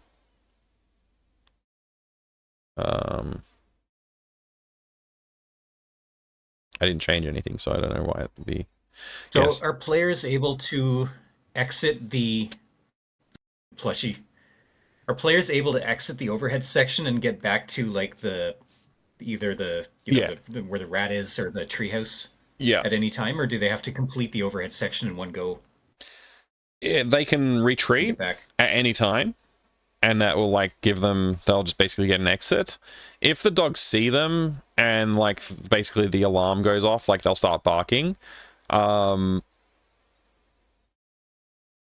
wanted to put in an animation where they're, like, biting at his heels as he runs away from them. But I may not do that. But, yeah. That was something I was kind of wanting to do initially, but I'm so far into the project at this point, I kind of just want to finish it. So I might not actually implement that part. I guess what I'm wondering there, so we leave that screen, we trigger we have the Rip and Tear intro. Yeah. Then we go into the stealth music, but then we can go back to the area with the rat, back to the treehouse. Mm-hmm. We run through it again, then I guess we just go into the stealth section. We don't get the rip and tear intro screen the second time, or like that Yeah, intro animation. I'm not sure if it's you never see it again, or if I let the player see it every time. I mean, yeah, I could make it skippable, but what do you think? Well, the reason I'm thinking that is, does that have to be one piece of music? Like, is it rip and tear's intro and then it goes into the stealthy theme, Yeah, or do rip and tear have their intro? That's a piece of music, and then we go into the stealthy theme as a piece of music that can be started and stopped if we need to go back to the previous area, right? right. Yeah, I guess that's how it would be separate pieces, I guess, then. Yeah. Yeah. Judging by what you've showed me here, that's the way I'd prefer to do them anyway. So Yeah. The final piece of the game, which I haven't shown, I haven't drawn at all, like I kind of left Act 3 for later, is the gatehouse where there's a guard sleeping and you have to, like, use the dialogue to talk, like, sleep talk him into revealing the code to get out. And then once you get the code from the guard, that you can punch that in. You steal his gate pass, so you swipe it and then you punch in the code, and then the gate opens. You walk out, and that's the end of the game. That's when we start playing the end cinematics. yeah, So the final it'll be part a of the game is reprieve of pretty small. yeah. It'll be like maybe a reprieve of the the outdoor explory theme around the treehouse, plus a little bit of extra stuff, and then the final like the exit cinematic will just bring everything in and Mm-hmm. everything together. Yeah, yeah. So the Like we time, did for Dave the Sandwich, I guess. yeah, Or Dave the hamster. they the hamster. Yeah, it'll be like that exactly. It's like the end sequence will be probably not too much to it, honestly, because it's like once you walk out of the gatehouse, I'm not even gonna have like the in hamster. You got to see like this him walking up the stairs kind of thing. You got to see him standing at the top of the stairs, and then it faded into the next part. There won't be that part won't be there. It'll just be going straight into the outro, but it'll be visually and like timing wise be very similar amount of time, and plus you get all that end credits sequence to like wait for like end credits roll and stuff like that. So yeah, that's it. That's the whole game. That we've kind of covered everything. Yeah, that's making I know I have a roadmap in my head of how I would want the music to be, but that really helped a lot just trying to get everything Mm-hmm. organized, I guess, Yeah. or not get it organized, but like trying to see the progression there between sequences, Yeah. between where everything is going to play in game. If you like, I can send you a build as well, just so you can like play through bits and stuff. Yeah, well, maybe I realize not all of it's ready yet. Yeah. But even just this list that we've got up on screen, Mhm. on stream, Yep. both right now It's would everywhere. help. Yeah. Plus, maybe like this, once you started drawing like the stealth section or whatever, just a screenshot of that to work on. Yeah. As soon as I get onto that, I'll do that. Bob Siebenberg, when he was writing Space Quest 3, I happen to know this, worked off VHS tapes of the game that Sierra was sent him. Oh wow. So, yeah, I don't need a huge amount there, just kind of setting the mood. Mm-hmm. Okay. So Yeah. I mean, that's kind of what I wanted visual screenshot to see what it looked like. Yeah. That's what I wanted to go for with like the visuals, sharing the visuals with you. So like, and walking through the gameplay helps, I think, just cement like how much time stuff can take. And like there's a few set piece animations where if you wanted to be like, when this animation plays, do this variation, I'd happily like figure out how to do that. But if you just want to like say like, okay, thematically this is it for the whole section and there's no pieces for the set piece animations, that's also fine. I'm not concerned either way. I mean, obviously I love it would be fun if we have time to do this. It would be fun to do like little stingers here and there, like when you use the grabber on the llama's foot, like just have a little Mission Impossible thing, like yeah, something like that in. Yeah, that would be sick. So yeah, if you anything like that, if you want to like because I'm gonna be honest. I'll be honest. Like there's still like three. Hang on, let me count. I have to do the overhead stealth section. I have to finish the dog animation intro, and I have to do the gatehouse section. So those are all going to take a fair bit of time to get done. And I still have to make the mini game. So yeah, there's a lot. It sounds like we're both working on the same kind of time frame here, so yeah, I don't really foresee. I mean, I keep saying I don't see any of this taking that long, but you know, who knows what else is going to catch fire and blow up around here. For either of us. Anything could happen. But yeah, like basically, I mean, as soon as I put music in the game, it'll go from like a 5 to a 10 kind of thing. Like it instantly enhances the game so much. Like it felt that way with Day of the Hamster, going from like there's no music and whatever, it's just like I'm just clicking around doing stuff, to oh, this is like I feel like I'm in this place now. Like it really adds to it so much. So yeah, I agree. It makes such a huge difference. I always look for that when I'm playing indie games. Yeah, as much as you want to contribute to it, I'm happy to take. Obviously, we've talked about this before, but if the game ever like blows up and makes a bunch of money, I'd pay you for all your time. I'm actually willing to pay you for your time now, but I don't know what it's worth and like if I can afford it. So we can talk more offline about that if you're comfortable. Let's see how the game does. Yeah. Exactly. Yeah. Yeah. Anything else before we? I guess that's it. No, I think we got a great way forward now. That helped me put the game into a structure in my head too. So, we should figure we should. I don't know. Once I got a little bit of a demo, I'm gonna try and get that done. I'd love to get something this week. Yeah. Done honestly, because this is really weighing on me. Like I know you said don't stress out about it, but I'm stressing out about it. Yeah, and so like that's the other thing. Like I did want to communicate to you. Like I know what it feels like to have that like self-imposed pressure from like I've made a commitment and I want to get it done. But I'd love for you to not feel that way. So don't feel the pressure. I take commitments seriously too. Yeah. You know, I appreciate that, but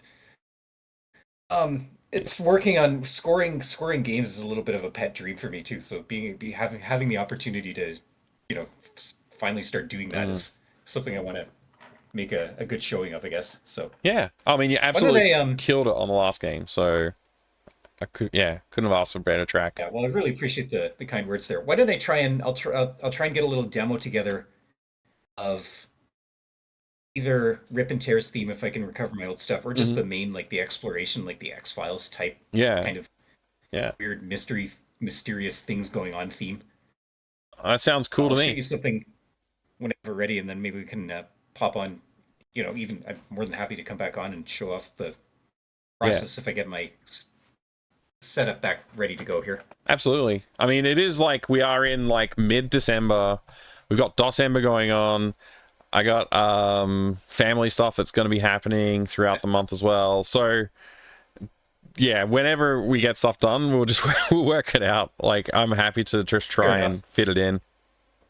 I appreciate that too. I know you've been really busy with December stuff as well. So yeah, we've got so it's like Sunday right now. In theory, I should be on tomorrow night, and then I should be next dev stream should be Thursday the 19th for me. I've cancelled all of my GOG streams for the rest of the year. I was like, I just can't do them at the moment. I'm too busy with my day job, and then like I've just gone back to 5 days a week as well, which is like extra stress. I have less time. I can imagine. So yeah.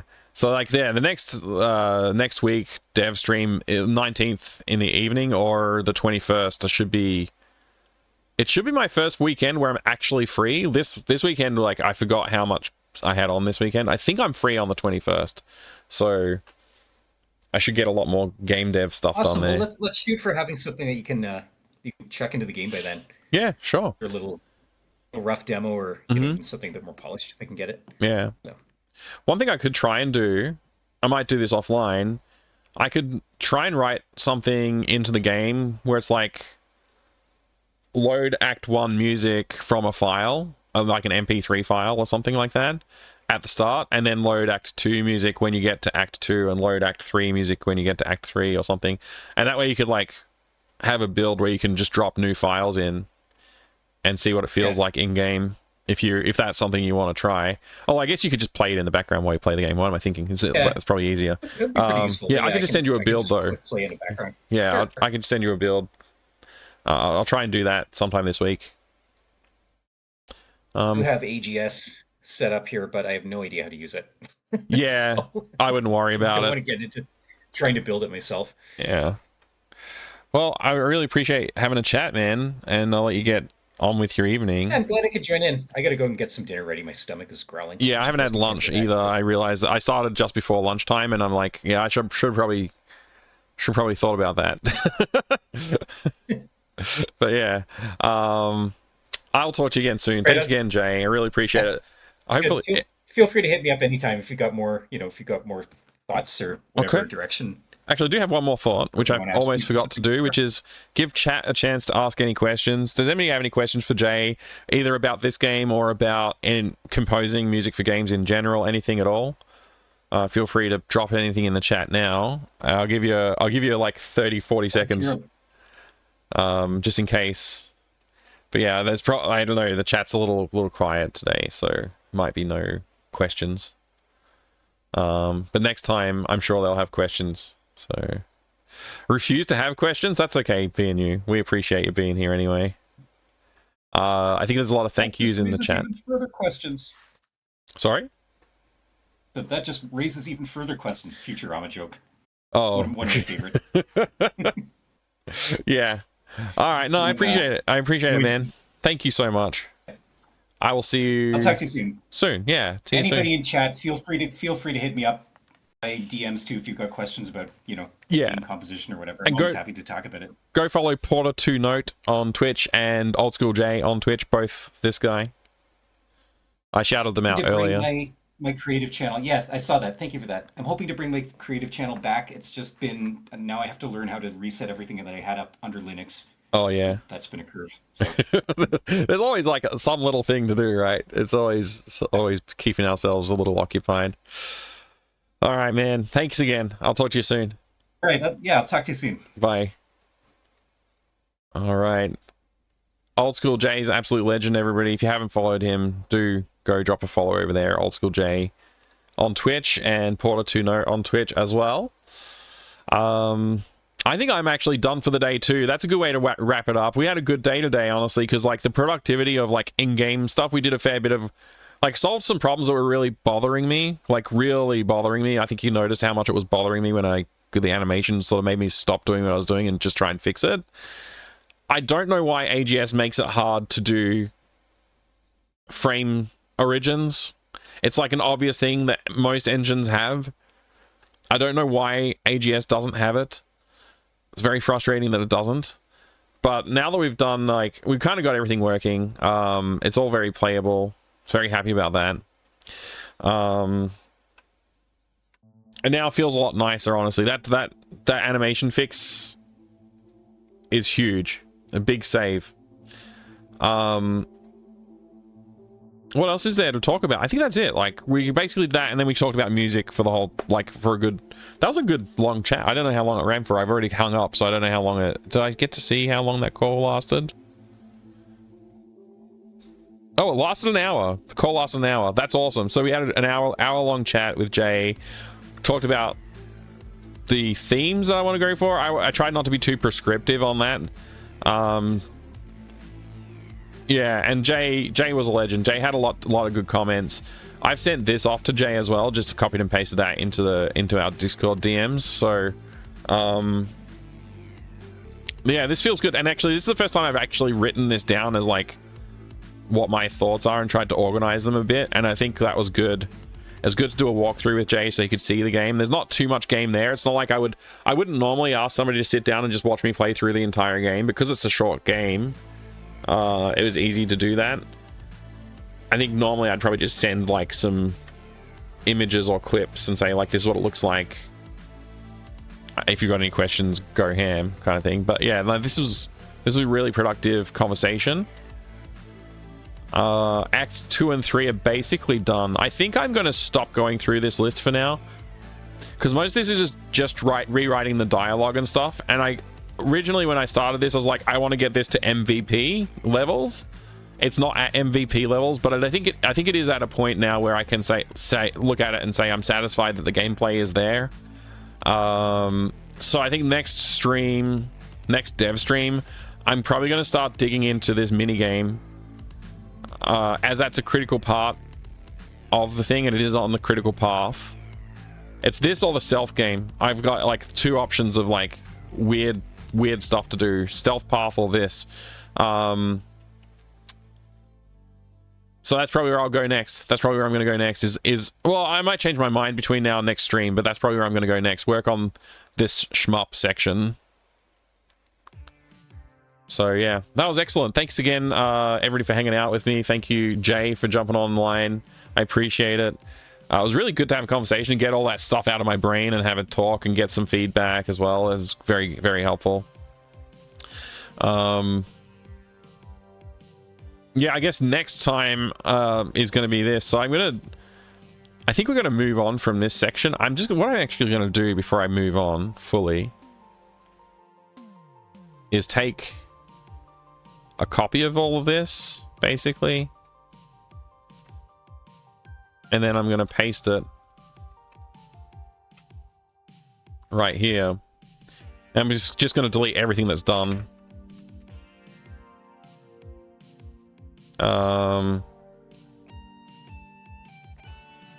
I guess I'll uncheck that just so that has some context.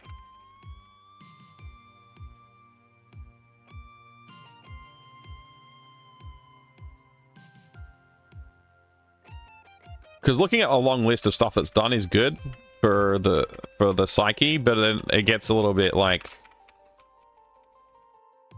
annoying to look at after a while. You're scrolling through like most of this stuff's done.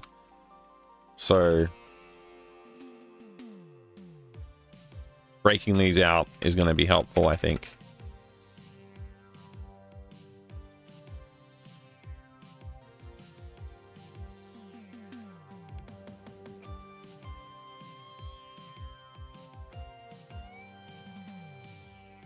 I guess this is just both robot sounds. Sounds, not sounds. And then I can delete that line.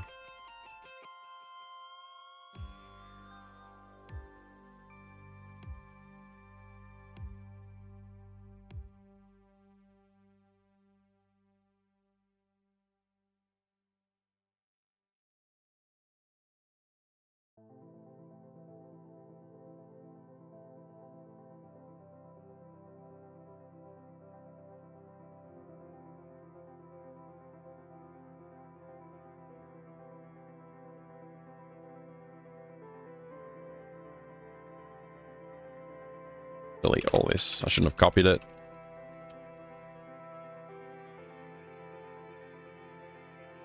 Give this a little heading.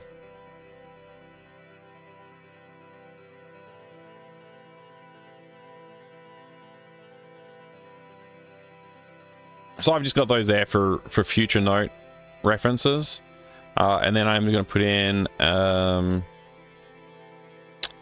guess it'll be day 54.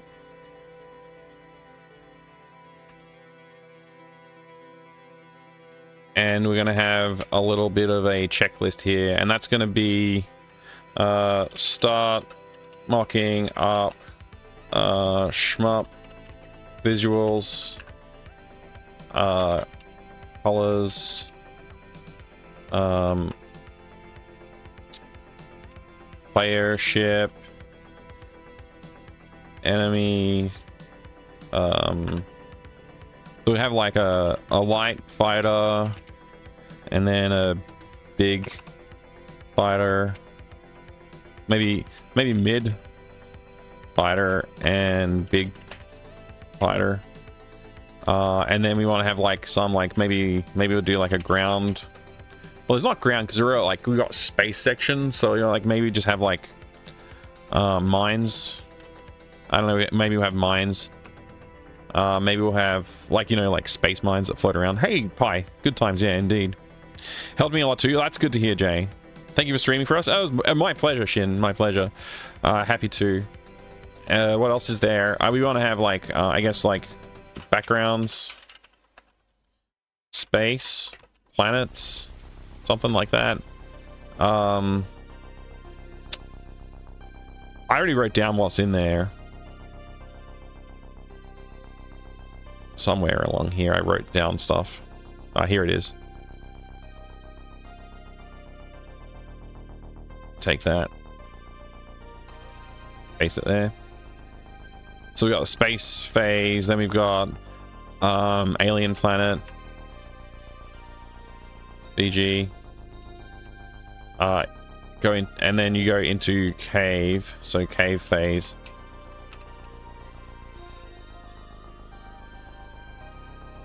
I guess I'll just indent that.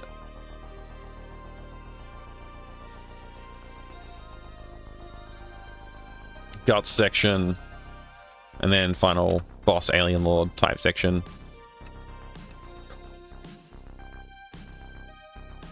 Heard the last 10 minutes of the convo while I was waking up. Oh, good morning, good morning. Hopefully your 12-hour shift went okay.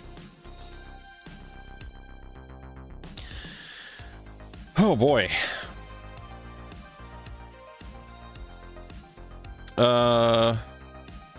Boss designs.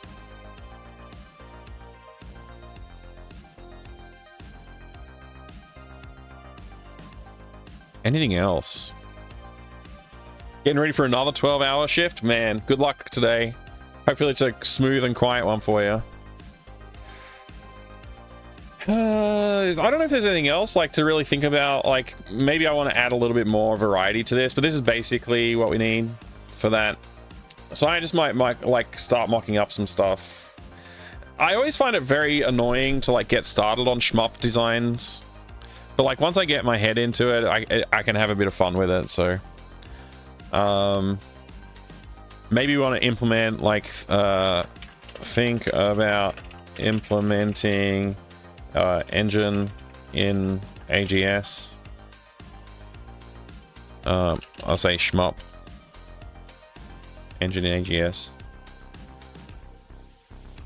I think we already have like some stuff we can lean on that I did for the hamster maze. Like, we've got an animation system, for example, that's already exists. We're not really going to be playing that many animations for this too. It's going to be like, there might be some animations like the glow of engines or something like that, but for the most part it's just like fairly static stuff. We gotta have like collisions, pathing, although might just program like hard code enemy movement. I don't know, maybe I gotta think about that a little bit. Bullets, score. Also, we have to do a fake upgrades slash out fit. What do you call it? Fit out? Setup? Screen. Whatever that is. Yeah, I don't know. There's a fair bit there to think about. We'll get it done. All right, that's it from me, everybody. Thank you very much for being here. I do appreciate it. It was a bit of a weirder one, a little unusual, but it was good. It was a good, unusual one for us today. I look forward to seeing you again soon. I'm going to go rest and eat some food, and then I'm going to be online streaming some gaming for December again later today, hopefully. I might be too tired for that. I don't know. Yesterday I almost didn't stream, but I'm glad I did. Today I'm not sure. I'm not sure if I'm up for it. We'll see. I got a couple of hours to make my mind up, so I may or may not be on. I'll see. Maybe I'll see you there. Thank you very much. Thanks, Adrian. Thanks, Refraction, Old School J, Pi, BJI Corp, BNU, and Cement, and everybody else who's been hanging around with us today. Micron, good to see you. I'll see you soon, everyone. Bye.